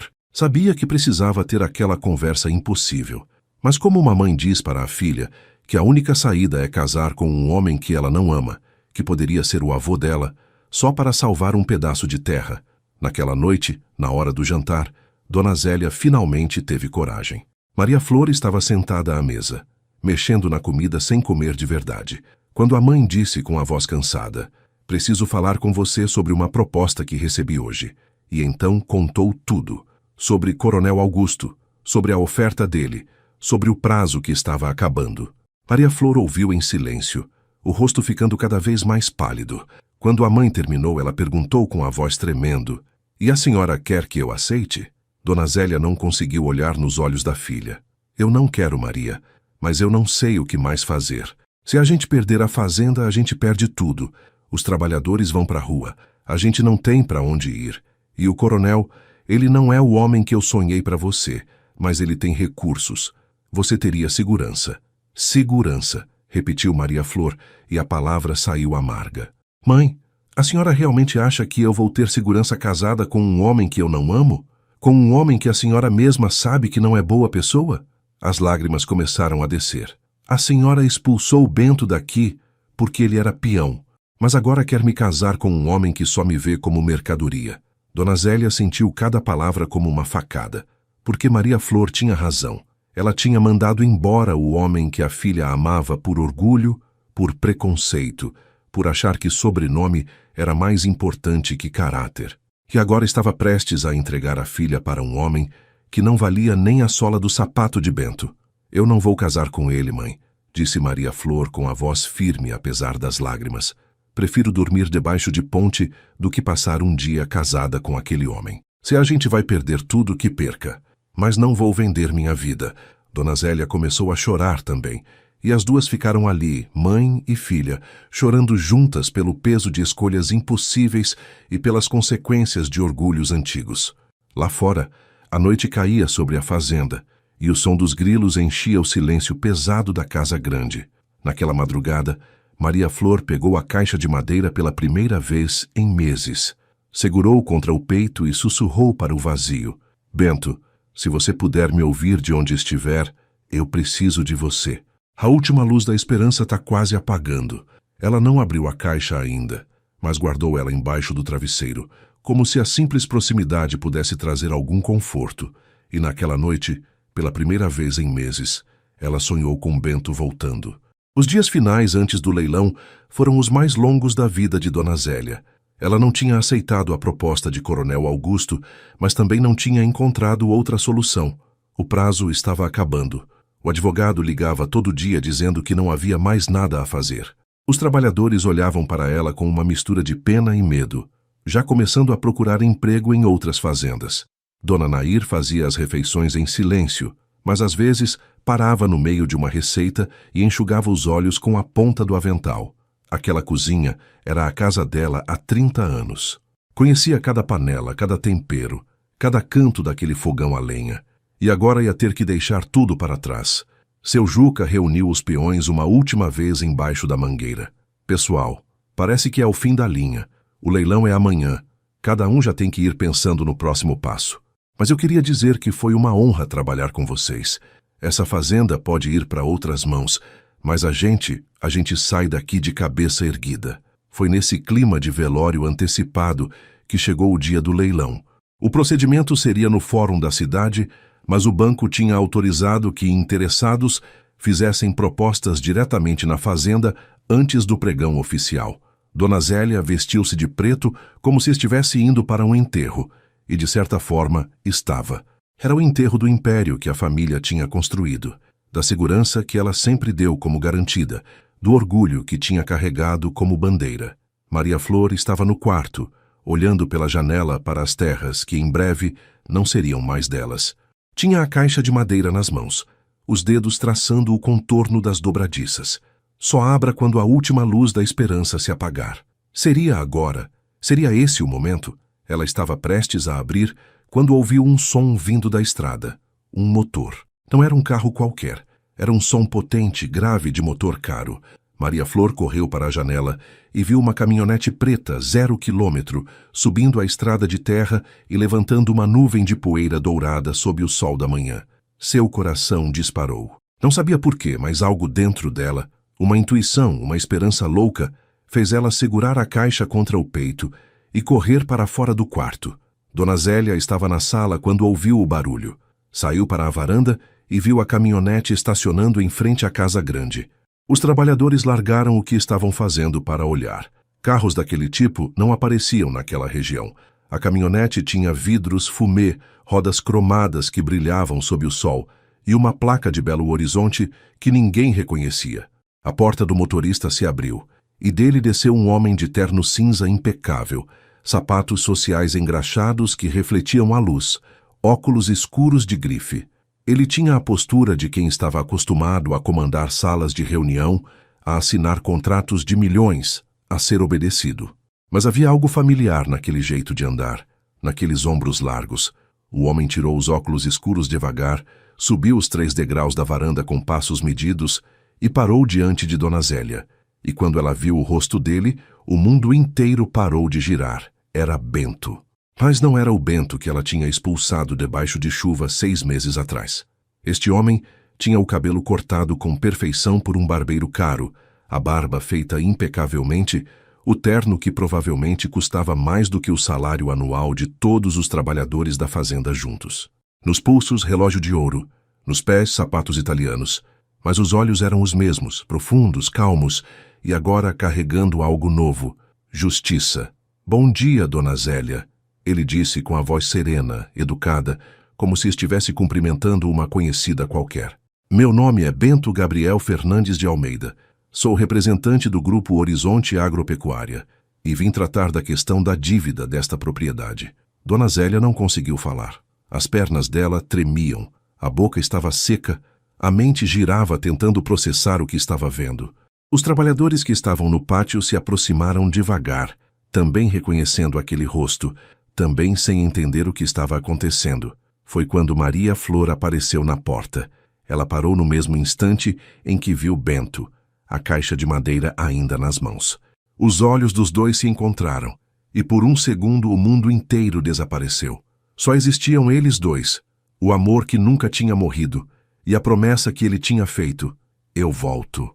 Bento desviou o olhar de Maria Flor, porque se continuasse olhando, perderia a compostura que precisava manter, e focou novamente em Dona Zélia. Como eu estava dizendo, vim tratar da dívida.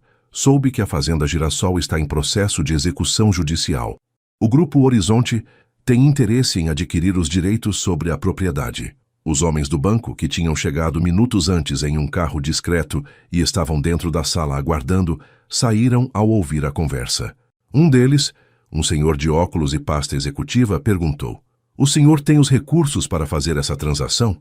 Estamos falando de mais de 2 milhões de reais. Bento abriu a pasta de couro que carregava, uma pasta cara com iniciais gravadas em ouro, e colocou sobre a mesa da varanda uma série de documentos.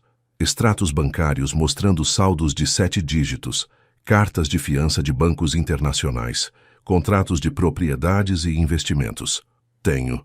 E posso efetuar a transferência ainda hoje, se necessário. Meus advogados já prepararam toda a documentação. O homem do banco revisou os papéis com olhos arregalados. Aquilo não era dinheiro comum.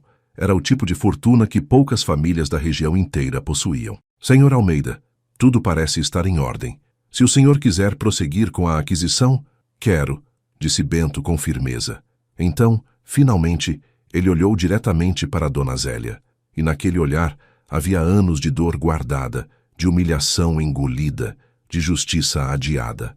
Mas antes eu preciso contar uma história para a senhora. Uma história que deveria ter sido contada há muito tempo. Dona Zélia finalmente encontrou a voz, mas ela saiu fraca, quebrada, quase inaudível. Bento, você, como... Ela olhou para o terno caro, para a caminhonete luxuosa, para os documentos que provavam uma riqueza que ela nunca imaginou. Quem você é? Eu sou o filho de Reinaldo Fernandes, disse Bento, e o nome caiu no pátio da fazenda como uma bomba. Dona Zélia cambaleou. Teve que se segurar na coluna da varanda. Seu Juca, que estava perto o suficiente para ouvir, arregalou os olhos e sussurrou: Meu Deus do céu. Bento continuou, a voz firme, mas sem raiva, apenas carregando o peso da verdade.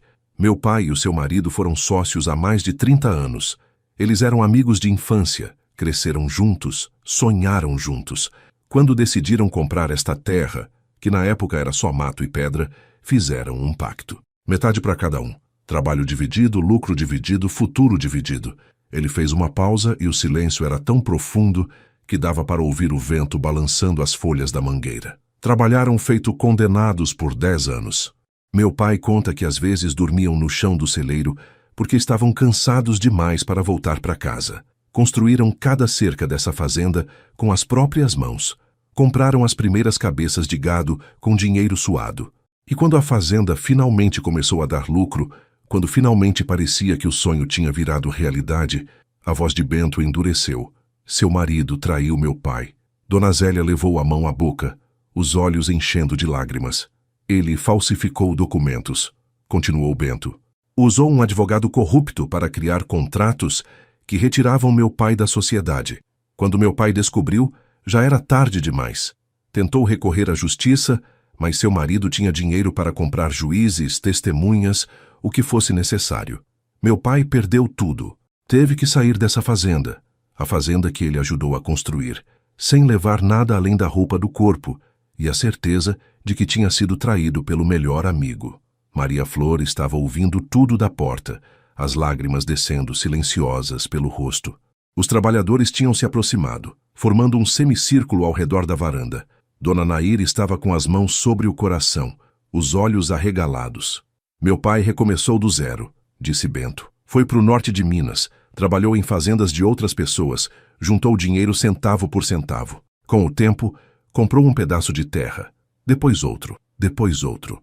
Ele tinha um dom para o agronegócio que seu marido nunca teve. Em 20 anos, tinha construído um império. O Grupo Horizonte, que a senhora talvez conheça, é a empresa que ele fundou. Hoje vale mais de 300 milhões de reais. O número ecoou pelo pátio como um trovão. 300 milhões. Dona Zélia estava tremendo tanto que teve que se sentar em uma cadeira que seu Juca trouxe correndo. Mas meu pai nunca esqueceu, continuou Bento, e agora havia emoção na voz dele. Nunca esqueceu a traição, nunca esqueceu esta fazenda. E quando ele adoeceu, quando o câncer começou a tomar conta dele, ele me chamou no quarto do hospital e me pediu uma coisa. Bento olhou para o horizonte, para as terras que se estendiam até onde a vista alcançava. Ele disse, filho, eu quero que você vá naquela fazenda. Trabalhe lá como peão sem ninguém saber quem você é. Conheça o caráter daquela família. Se eles mudaram, se o coração deles é bom, perdoa. Devolve para eles o que meu ex-sócio roubou de mim. Mas se eles não mudaram, se continuam sendo gente que mede os outros pelo tamanho da carteira, faz justiça. Compra a fazenda, mostra para eles que o filho do homem que eles traíram virou o que eles nunca foram. Gente de honra. Dona Zélia estava chorando abertamente agora, o corpo todo sacudido pelos soluços. Maria Flor desceu os degraus da varanda e se aproximou devagar, ainda segurando a caixa de madeira. Então eu vim, disse Bento, olhando finalmente para Maria Flor, a voz ficando mais suave. Vim como peão, me apresentei com um nome falso. Dormi no celeiro, trabalhei sol a sol. Queria ver com meus próprios olhos quem essa família era por dentro, se mereciam perdão ou justiça. Ele sorriu tristemente. E sabe o que eu descobri? Maria Flor estava a poucos metros dele agora, as lágrimas brilhando no rosto dela sob o sol. Descobri que a filha não tinha nada a ver com os pecados do pai. Descobri a pessoa mais pura, mais bondosa, mais linda, por dentro e por fora, que eu já conheci na minha vida. Descobri que é possível uma flor crescer bonita, mesmo plantada em terra envenenada. Ele estendeu a mão e Maria Flor a pegou, os dedos entrelaçando como se nunca tivessem se separado. E descobri que o amor verdadeiro não liga para dinheiro, para sobrenome, para nada além do que a pessoa é por dentro. Dona Zélia estava de joelhos agora, ali mesmo na varanda, diante de todos os trabalhadores, diante de Deus e de todo o mundo. As mãos dela tremiam, e pela primeira vez em décadas a mulher que sempre olhara o mundo de cima teve que olhar de baixo. Eu não sabia, ela conseguiu dizer entre soluços. Não sabia de nada disso. Meu marido nunca me contou. Eu juro que não sabia. Ela levantou os olhos para Bento, o rosto destruído pela culpa e pela vergonha. Por favor, me perdoa. Perdoa o que eu fiz com você. Perdoa o jeito que eu te tratei. Eu estava errada. Eu estava tão errada. Bento ficou olhando para ela por um longo momento. Então disse com uma calma que cortava mais fundo que qualquer grito: Eu não vim aqui por vingança, Dona Zélia. Meu pai me criou melhor do que isso. Vim por justiça. Mas justiça não significa destruir. Significa ensinar. Ele se virou para os homens do banco. Faço a compra da dívida. Toda ela. Quito tudo hoje mesmo. Então olhou de volta para Dona Zélia. Mas não vou tomar a fazenda. Vou devolvê-la para a família Santos. Com uma condição. O silêncio era absoluto. Até os pássaros tinham parado de cantar. A condição é simples, disse Bento. Durante 3 meses a senhora vai trabalhar. Não como dona da fazenda, mas como empregada. Vai acordar antes do sol nascer e trabalhar na cozinha com Dona Nair. Vai lavar roupa, vai limpar, vai servir comida para os trabalhadores e comer na mesma mesa que eles. Vai dormir no quarto de empregada e ganhar o mesmo salário que eles ganham. Os trabalhadores arregalaram os olhos. Isso era justiça poética do tipo que eles nunca tinham visto na vida. Só depois desses 3 meses, continuou Bento, a senhora pode voltar a ser a dona desta propriedade. Se, e somente se, tiver aprendido a lição. A lição de que ninguém é mais ou menos que ninguém. De que a dignidade não está no sobrenome, mas no caráter. De que toda pessoa, não importa se é peão, cozinheira ou dona de fazenda, merece respeito. Dona Zélia continuava de joelhos, mas agora havia algo diferente nos olhos dela. Não era só vergonha, era compreensão. Compreensão de que ela tinha desperdiçado anos inteiros olhando o mundo errado, medindo as pessoas errado, vivendo errado. Eu aceito, ela disse com a voz rouca. Aceito suas condições. E agradeço. Agradeço por me dar uma chance de consertar pelo menos um pedaço do estrago que eu causei. Bento acenou para os homens do banco. Preparem os documentos. Quero tudo resolvido hoje. Então, ele se virou para Maria Flor, e quando olhou para ela, toda a dureza desapareceu do rosto dele. Era só um homem olhando para a mulher que amava. E tem mais uma condição, ele disse com um sorriso. Mas essa é só para você. Maria Flor sorriu através das lágrimas. Qual? Casa comigo. Os 3 meses que se seguiram foram os mais difíceis e transformadores da vida de Dona Zélia. No primeiro dia, ela acordou às 5 da manhã com o celular despertando. Não tinha mais a luxúria de acordar naturalmente com o sol. Desceu para a cozinha e encontrou Dona Nair já com o fogo aceso, o café no coador e uma montanha de pães para fazer. Bom dia, Dona Zélia, disse a cozinheira com um respeito que era mais genuíno do que Zélia merecia. Hoje a gente tem que fazer café para 20 homens, preparar o almoço e lavar toda a roupa de cama da casa de hóspedes. Vamos começar. Zélia amarrou o avental. Um avental simples de algodão, nada das roupas elegantes que costumava usar, e começou a trabalhar.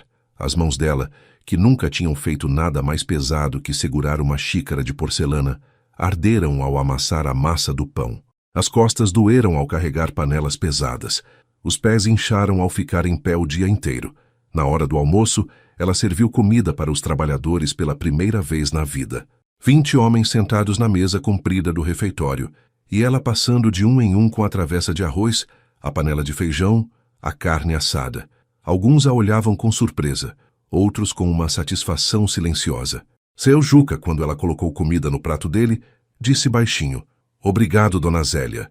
E quando todos estavam servidos, quando ela ia voltar para a cozinha como sempre fazia antigamente, Dona Nair segurou o braço dela. "Não, Zélia, senta aqui, come com a gente." E pela primeira vez na vida, Dona Zélia sentou na mesa dos trabalhadores e comeu a comida que ela mesma tinha ajudado a preparar. Foi estranho no começo, constrangedor.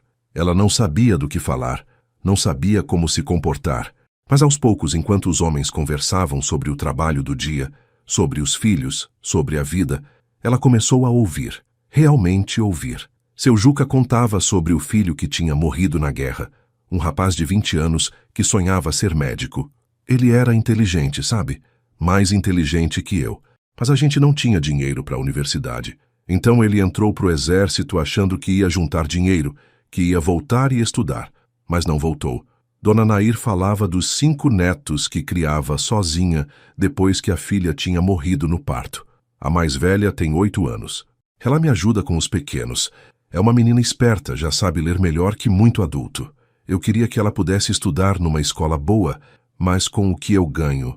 Um dos peões mais jovens, um rapaz de uns 25 anos chamado Zé Carlos, mencionou que estava guardando dinheiro para casar. Vou juntar por mais uns 2 anos. Aí monto uma casinha na cidade e busco minha noiva lá do sertão. Ela está esperando por mim faz 3 anos já. E Dona Zélia, ouvindo todas aquelas histórias, percebeu algo que a abalou até o fundo da alma. Aquelas pessoas eram tão humanas quanto ela. Tinham sonhos, medos, amores, perdas. Não eram apenas os empregados. Eram gente. Gente que ela tinha ignorado, desprezado, menosprezado por anos. Naquela noite, quando finalmente caiu na cama do quarto de empregada, um quarto pequeno e simples, tão diferente do quarto enorme que ela ocupava na casa grande, Dona Zélia chorou. Chorou por tudo que tinha perdido, sim, mas, principalmente, chorou por tudo que tinha desperdiçado. Os dias foram passando. Zélia queimou feijão na primeira semana e Dona Nair ensinou pacientemente como regular o fogo. Machucou as mãos lavando roupa no tanque e uma das trabalhadoras mais velhas mostrou como esfregar sem esfolar a pele. Deixou cair uma travessa de arroz no chão e Zé Carlos ajudou a limpar, dizendo: "Acontece com todo mundo, Dona Zélia. No começo eu também era desastrado. Lentamente, muito lentamente, algo começou a mudar. Não foi uma transformação dramática e repentina. Foi um processo gradual, doloroso, de desconstrução de uma vida inteira de orgulho, como descascar uma cebola, camada por camada, cada uma ardendo mais que a anterior. Uma manhã, Dona Zélia estava servindo café quando ouviu seu Juca contando para os outros trabalhadores sobre o dia em que o filho dele tinha nascido. Foi num dia de tempestade igual ao de hoje. Eu estava trabalhando aqui na fazenda e a Ivone mandou o recado que tinha começado o trabalho de parto. Pedi para o patrão, o seu Otávio, para sair mais cedo para ir para o hospital. Sabe o que ele disse? Zélia parou de servir o café, o corpo ficando tenso. Disse que se eu saísse antes da hora podia nem voltar, que parto era coisa de mulher e que homem tinha era que trabalhar. Juca balançou a cabeça. Fiquei. Terminei o dia de serviço. Quando cheguei no hospital, meu menino já tinha nascido fazia 3 horas. A Ivone chorou tanto porque eu não estava lá.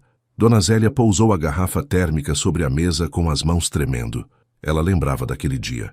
Lembrava do Otávio contando, rindo, sobre como tinha botado o capataz no lugar dele. E ela tinha rido junto. Tinha achado que o marido estava sendo pulso firme. Agora via a cena pelos olhos de seu Juca.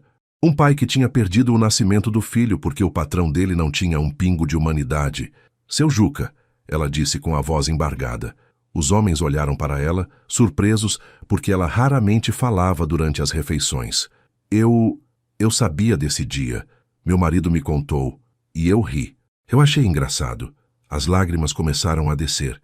Me perdoa por ter sido tão cega, tão cruel, tão desumana. Seu Juca ficou em silêncio por um momento. Então disse: Dona Zélia, o passado não muda, mas a senhora está mudando. Isso já é alguma coisa. No segundo mês, Dona Zélia começou a fazer coisas que nunca imaginou que faria. Ela que sempre tinha achado que trabalho manual era inferior, que gente que servia era menos importante, descobriu que havia dignidade no trabalho. Havia orgulho em fazer um pão bem feito, em deixar uma roupa bem lavada, em servir uma refeição com capricho. Dona Nair, que tinha todos os motivos para guardar rancor, tratava Zélia com uma paciência que beirava a santidade. Ela ensinava, corrigia, incentivava. Você está melhorando, Zélia. Esse pão de queijo ficou uma delícia. Aposto que os meninos vão repetir. E repetiam mesmo. Zé Carlos, o peão jovem que estava juntando dinheiro para casar, passou a elogiar a comida. Dona Zélia, essa galinhada tá espetacular. A senhora tem talento para a cozinha. E Zélia, que a vida inteira tinha recebido elogios vazios de gente querendo agradar a patroa, descobriu que aquele elogio simples de um peão valia mais que todos os outros juntos, porque era genuíno. Maria Flor visitava a mãe todos os dias. Ela e Bento estavam morando na casa grande. Bento tinha insistido, dizendo que a fazenda já era praticamente deles, e planejavam o casamento que aconteceria no fim dos 3 meses. Mas Maria Flor fazia questão de descer para a cozinha, conversar com a mãe, ver como ela estava. Uma tarde, mãe e filha estavam descascando batatas juntas quando Zélia disse baixinho: "Eu devia ter escutado você sobre o Bento. Você sabia. Você sempre soube que o valor de uma pessoa não está no que ela tem, mas no que ela é." Maria Flor pegou na mão da mãe, uma mão agora calejada com pequenos cortes de faca, com as unhas quebradas de tanto trabalho.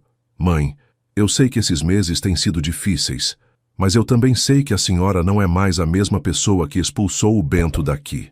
"Não sou", admitiu Zélia. "E graças a Deus por isso." No terceiro mês, algo extraordinário aconteceu.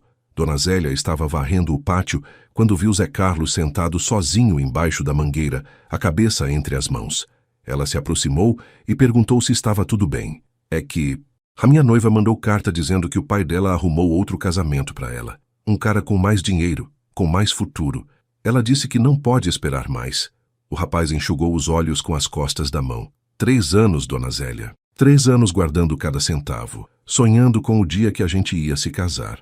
Dona Zélia sentou ao lado dele na grama, algo que a Zélia de 6 meses atrás jamais faria. "Zé Carlos, quanto falta para você ter o dinheiro todo?" "Uns 3.000 reais. Ele respondeu com a voz desanimada. "Parece pouco, mas no meu salário vai levar mais uns 8 meses. Zélia ficou quieta por um momento. Então disse: "Vem comigo." Ela o levou até a casa grande, subiu até o quarto que tinha sido dela e abriu uma gaveta, onde guardava algumas joias que tinha conseguido não vender na crise. Pegou um colar de ouro e estendeu para o rapaz. "Vende isso. Vai dar os 3.000 e ainda sobra. Pega o dinheiro, pega um ônibus, vai buscar sua noiva e casa com ela." Zé Carlos olhou para o colar, depois para Dona Zélia, sem acreditar. "Dona Zélia, eu não posso aceitar isso." "Pode sim. E vai. Porque se tem uma coisa que esses 3 meses me ensinaram, é que dinheiro guardado não vale nada perto de um amor verdadeiro." Ela fechou a mão do rapaz em volta do colar. "Vai. Seja feliz. Não deixa o orgulho ou o dinheiro atrapalhar o amor." "Eu deixei. E quase perdi minha filha por causa disso." Zé Carlos saiu dali chorando. 2 semanas depois, ele voltou com a noiva. Uma moça bonita, de olhos brilhantes e sorriso tímido. Eles casaram na capela da cidade e fizeram a festa no pátio da fazenda Girassol. Dona Zélia ajudou Dona Nair a fazer o bolo. E quando os noivos cortaram a primeira fatia, Zélia chorou de alegria genuína pela felicidade de um peão que, meses atrás, ela nem sabia o nome direito. Os 3 meses terminaram em uma manhã de agosto clara e fria, com o cheiro de café fresco enchendo o ar e o som dos pássaros cantando nas árvores. Bento reuniu todos os trabalhadores da fazenda no pátio central, e Dona Zélia estava lá também, não mais vestida como patroa, mas com a roupa simples de quem tinha aprendido o valor do trabalho honesto. Maria Flor estava ao lado de Bento, os olhos brilhando de orgulho e amor. E quando todos estavam reunidos, Bento começou a falar. "Há 3 meses eu fiz uma proposta para Dona Zélia. Ela aceitou. E hoje chegamos ao fim desse período." Ele olhou para Zélia com respeito. Respeito genuíno. Não aquele respeito falso que vem de medo ou interesse. "Dona Zélia, a senhora mudou. Eu vi. Todos nós vimos e por isso, como prometi, devolvo oficialmente a fazenda Girassol para a senhora." Ele estendeu um envelope com os documentos da propriedade. Mas antes que Zélia pudesse pegar, ele continuou. "Mas a fazenda não vai mais funcionar do jeito antigo. A partir de hoje, isso aqui vira uma cooperativa. Os trabalhadores vão participar dos lucros. Todo mundo vai ter casa digna, salário justo, direitos respeitados, porque uma fazenda não é feita de terra e gado, é feita de gente, e toda gente merece dignidade." Os trabalhadores aplaudiram. Foi um aplauso espontâneo, caloroso, que ecoou pelo pátio, e Dona Zélia, com os olhos cheios de lágrimas, fez algo que ninguém jamais esperaria ver. Ela se virou para todos eles e pediu desculpas. "Eu queria pedir perdão," ela disse com a voz tremendo, mas firme. "Perdão por anos de arrogância, por anos de cegueira, por ter tratado vocês como se fossem menos importantes que eu, quando na verdade vocês sempre foram muito mais dignos do que eu jamais fui." Ela olhou para seu Juca. "Juca, me perdoa por todas as vezes que meu marido e eu te tratamos como menos que gente." Olhou para Dona Nair.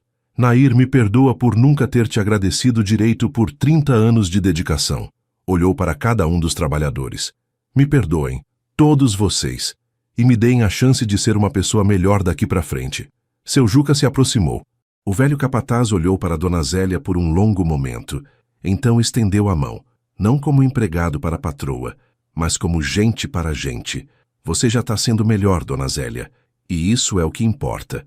Um por um, os trabalhadores se aproximaram. Alguns apertaram a mão dela, outros a abraçaram. Dona Nair foi a última, e quando abraçou Zélia, sussurrou no ouvido dela: você finalmente aprendeu o que eu sempre soube, que a gente não é medido pelo que tem, mas pelo que é. Uma semana depois, numa tarde dourada de fim de inverno, Bento e Maria Flor se casaram no pátio da Fazenda Girassol. Não houve pompas, não houve lista de convidados importantes. O padre da cidade comandou a cerimônia simples, mas linda. Os trabalhadores estavam todos presentes, vestidos com as melhores roupas que tinham. Dona Nair fez o bolo mais bonito que a região já tinha visto. 3 andares decorados com flores de açúcar e recheio de doce de leite caseiro. Dona Zélia estava sentada na primeira fila, ao lado de seu Juca e Dona Nair. Não mais na posição de patroa separada dos empregados, mas como parte da comunidade, como gente no meio de gente. Quando o padre perguntou se havia alguém que se opunha ao casamento, o silêncio foi absoluto. E quando ele declarou Bento e Maria Flor marido e mulher, a fazenda inteira explodiu em aplausos e gritos de alegria. O beijo foi longo e doce, e quando os noivos se separaram, Maria Flor tinha lágrimas nos olhos. Você voltou, ela sussurrou, igual você prometeu. Eu nunca te abandonei, respondeu Bento com a voz embargada. Só estava esperando o momento certo de te provar que o amor verdadeiro não desiste. A festa foi longa e alegre. Teve sanfona tocando forró, teve comida farta, galinhada, feijão tropeiro, farofa crocante, pão de queijo ainda quente. Teve dança no meio do pátio, com as crianças correndo entre os adultos e os velhos sentados nas cadeiras, contando histórias. Teve risada, teve música, teve aquele tipo de alegria simples e genuína que só acontece quando gente de coração bom se reúne para celebrar o amor. Quando a noite caiu e as estrelas começaram a aparecer no céu limpo do interior de Minas, Bento e Maria Flor sentaram juntos embaixo da mangueira velha, a mesma onde tinham conversado pela primeira vez, onde tinham se apaixonado sem perceber. Sabe o que meu pai me ensinou? Disse Bento olhando para o céu estrelado, a mão entrelaçada com a de Maria Flor. Ele disse que a verdadeira riqueza de um homem não está no que ele possui, mas no que ele é. E que a justiça mais bonita do mundo não é aquela que destrói, mas aquela que ensina. Maria Flor apoiou a cabeça no ombro dele, o coração transbordando de gratidão. Seu pai teria orgulho do homem que você se tornou, do homem que não escolheu vingança, mas escolheu amor e justiça. E eu tenho orgulho de você, disse Bento beijando a testa dela, por ter esperado, por ter confiado, por ter mantido nosso amor vivo, mesmo quando tudo parecia perdido. Do outro lado do pátio, Dona Zélia observava os dois de longe. Ela estava ao lado de Dona Nair, as duas sentadas num banco de madeira e dividindo um pedaço de bolo. E naquele momento, olhando a filha feliz ao lado do homem que ela quase destruiu, Dona Zélia entendeu finalmente a lição que a vida tinha demorado tanto para ensinar. Eu quase estraguei tudo, ela disse para Dona Nair, a voz baixa. Quase destruí a felicidade da minha própria filha por causa do meu orgulho idiota. Mas você aprendeu, respondeu Dona Nair com aquela sabedoria que só os anos trazem. E isso é o que importa, Zélia. A vida não cobra perfeição de ninguém. Só cobra humildade para reconhecer os erros e coragem para mudar. Dona Zélia pegou na mão da cozinheira, da amiga, e apertou com gratidão. Obrigada. Por tudo. Por ter me ensinado. Por não ter desistido de mim. Gente não desiste de gente, disse Dona Nair simplesmente. A festa continuou noite adentro. E quando a madrugada começou a clarear e os últimos convidados foram embora, Bento e Maria Flor subiram para o quarto que agora era deles na casa grande. Mas antes, Bento parou e olhou para a fazenda, para as terras que se estendiam até o horizonte, para o celeiro onde tinha dormido como peão, para o pátio onde tinha sido humilhado e para a casa onde agora vivia como dono. Mas a verdade é que ele não se sentia como dono de nada. Se sentia apenas como alguém que tinha honrado o legado do pai, alguém que tinha transformado dor em justiça e justiça em amor. Os anos que vieram depois foram de prosperidade e paz. A Fazenda Girassol, sob a administração conjunta de Bento e Dona Zélia, que agora trabalhavam lado a lado como parceiros de verdade, floresceu de uma forma que nunca tinha florescido antes. Os trabalhadores, recebendo salários justos e participação nos lucros, trabalhavam com dedicação renovada. A fazenda virou modelo na região, conhecida não só pela qualidade do gado, mas pelo tratamento humano que dava aos funcionários. Dona Zélia mudou de verdade. Ela, que tinha sido a mulher mais temida e orgulhosa da região, virou conhecida pela generosidade e pela humildade. Ajudou Zé Carlos a construir uma casa melhor para a esposa quando o primeiro filho do casal nasceu. Pagou a escola dos netos de Dona Nair. Criou um fundo para ajudar os trabalhadores que precisassem de ajuda médica. E toda quinta-feira, sem falta, ela ainda cozinhava ao lado de Dona Nair. Não porque precisava, mas porque queria. Porque tinha aprendido que o valor de uma pessoa está no que ela faz, não no cargo que ela ocupa. Bento e Maria Flor tiveram o primeiro filho 1 ano depois do casamento. Era um menino de olhos grandes e sorriso fácil, que eles batizaram de Reinaldo, em homenagem ao avô que nunca conheceria, mas cujo legado de dignidade e justiça viveria para sempre através dele. Quando o pequeno Reinaldo tinha 5 anos, numa tarde de sol em que ele brincava no pátio com os filhos dos trabalhadores, porque na Fazenda Girassol não havia mais divisão entre filhos de patrão e filhos de empregado, o menino perguntou ao pai: "Pai, por que a vovó sempre diz que a gente tem que tratar todo mundo igual?" Bento pegou o filho no colo e sentou com ele embaixo da mangueira velha. E ali, naquele mesmo lugar onde tinha se apaixonado por Maria Flor, onde tinha sido humilhado, mas não quebrado, onde tinha escolhido justiça em vez de vingança, ele contou para o filho a história da Fazenda Girassol. Contou sobre o bisavô Reinaldo, que tinha sido traído, mas nunca tinha perdido a dignidade. Contou sobre como ele, Bento, tinha vindo como peão para cumprir o último desejo do pai. Contou sobre Maria Flor, que tinha enxergado o coração dele quando todos só viam um trabalhador. E contou sobre Dona Zélia, que tinha aprendido, da forma mais difícil, que o verdadeiro valor de uma pessoa não está no sobrenome, mas no caráter. "Então a vovó era má?" perguntou o pequeno Reinaldo com os olhos arregalados. "Não, filho, ela estava errada, mas aprendeu. E isso faz toda a diferença. Porque todo mundo erra, mas nem todo mundo tem coragem de mudar." O menino pensou sobre aquilo por um momento. Então perguntou: "E se eu errar, pai?" "Quando você errar, não se, mas quando. Porque todo mundo erra. Você vai ter a chance de aprender, assim como sua vovó aprendeu. Assim como eu aprendi. E a vida vai te ensinar o que mais importa, que a gente não é medido pelo quanto tem, mas por como trata as pessoas. Especialmente as pessoas que não podem dar nada de volta", completou o menino, repetindo uma frase que ouvia sempre na casa. Bento abraçou o filho com o coração transbordando de orgulho. "Exatamente, meu filho, exatamente." Dona Zélia morreu aos 74 anos, numa manhã tranquila de primavera, dormindo na cama da casa grande depois de uma vida inteira que tinha se dividido em 2 partes, os anos de arrogância e os anos de humildade. No velório, a capela estava lotada não só de fazendeiros ricos e gente de sobrenome, mas principalmente de trabalhadores, pessoas simples que vieram prestar homenagem não à patroa que ela tinha sido, mas à mulher que ela tinha se tornado. Seu Juca, já velho e curvado, disse no enterro: "Dona Zélia me ensinou algo importante. Me ensinou que nunca é tarde para mudar, que a gente pode viver 50 anos de um jeito errado e ainda assim ter tempo de consertar." Dona Nair chorou como se tivesse perdido uma irmã. Porque nos últimos anos de vida de Zélia, as duas tinham sido exatamente isso: irmãs, amigas, companheiras.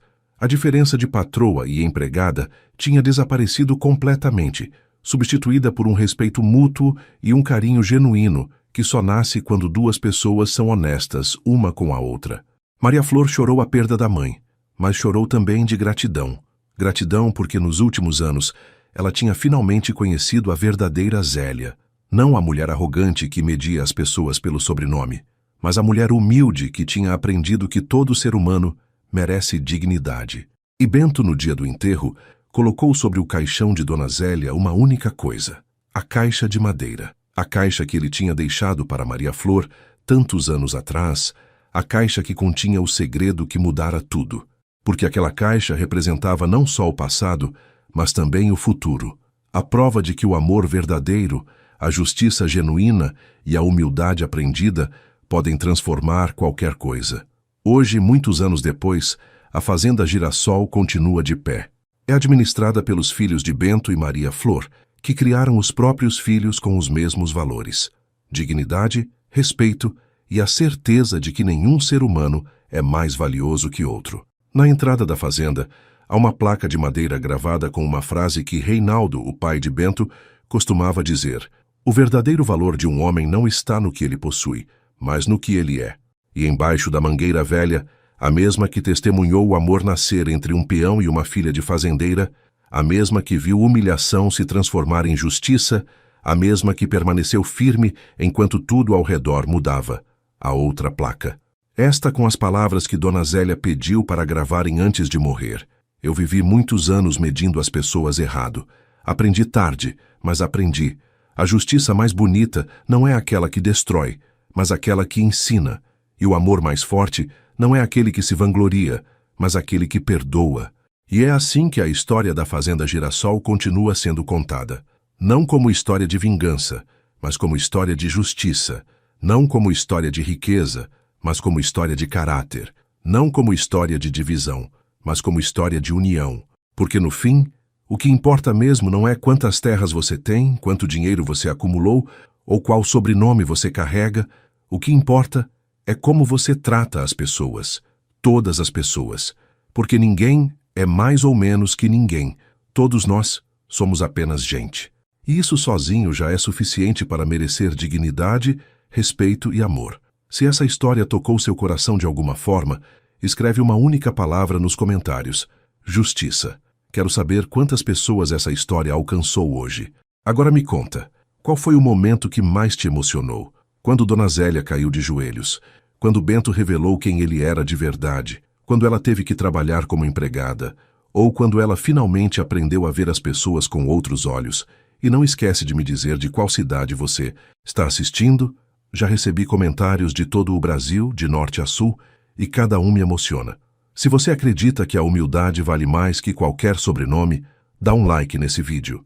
Se conhece alguém que precisa ouvir que nunca é tarde para mudar, compartilha com essa pessoa.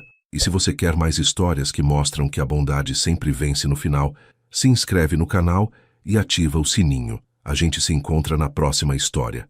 Até lá, cuida do teu coração e lembra que o verdadeiro valor de uma pessoa está no que ela é, não no que ela tem.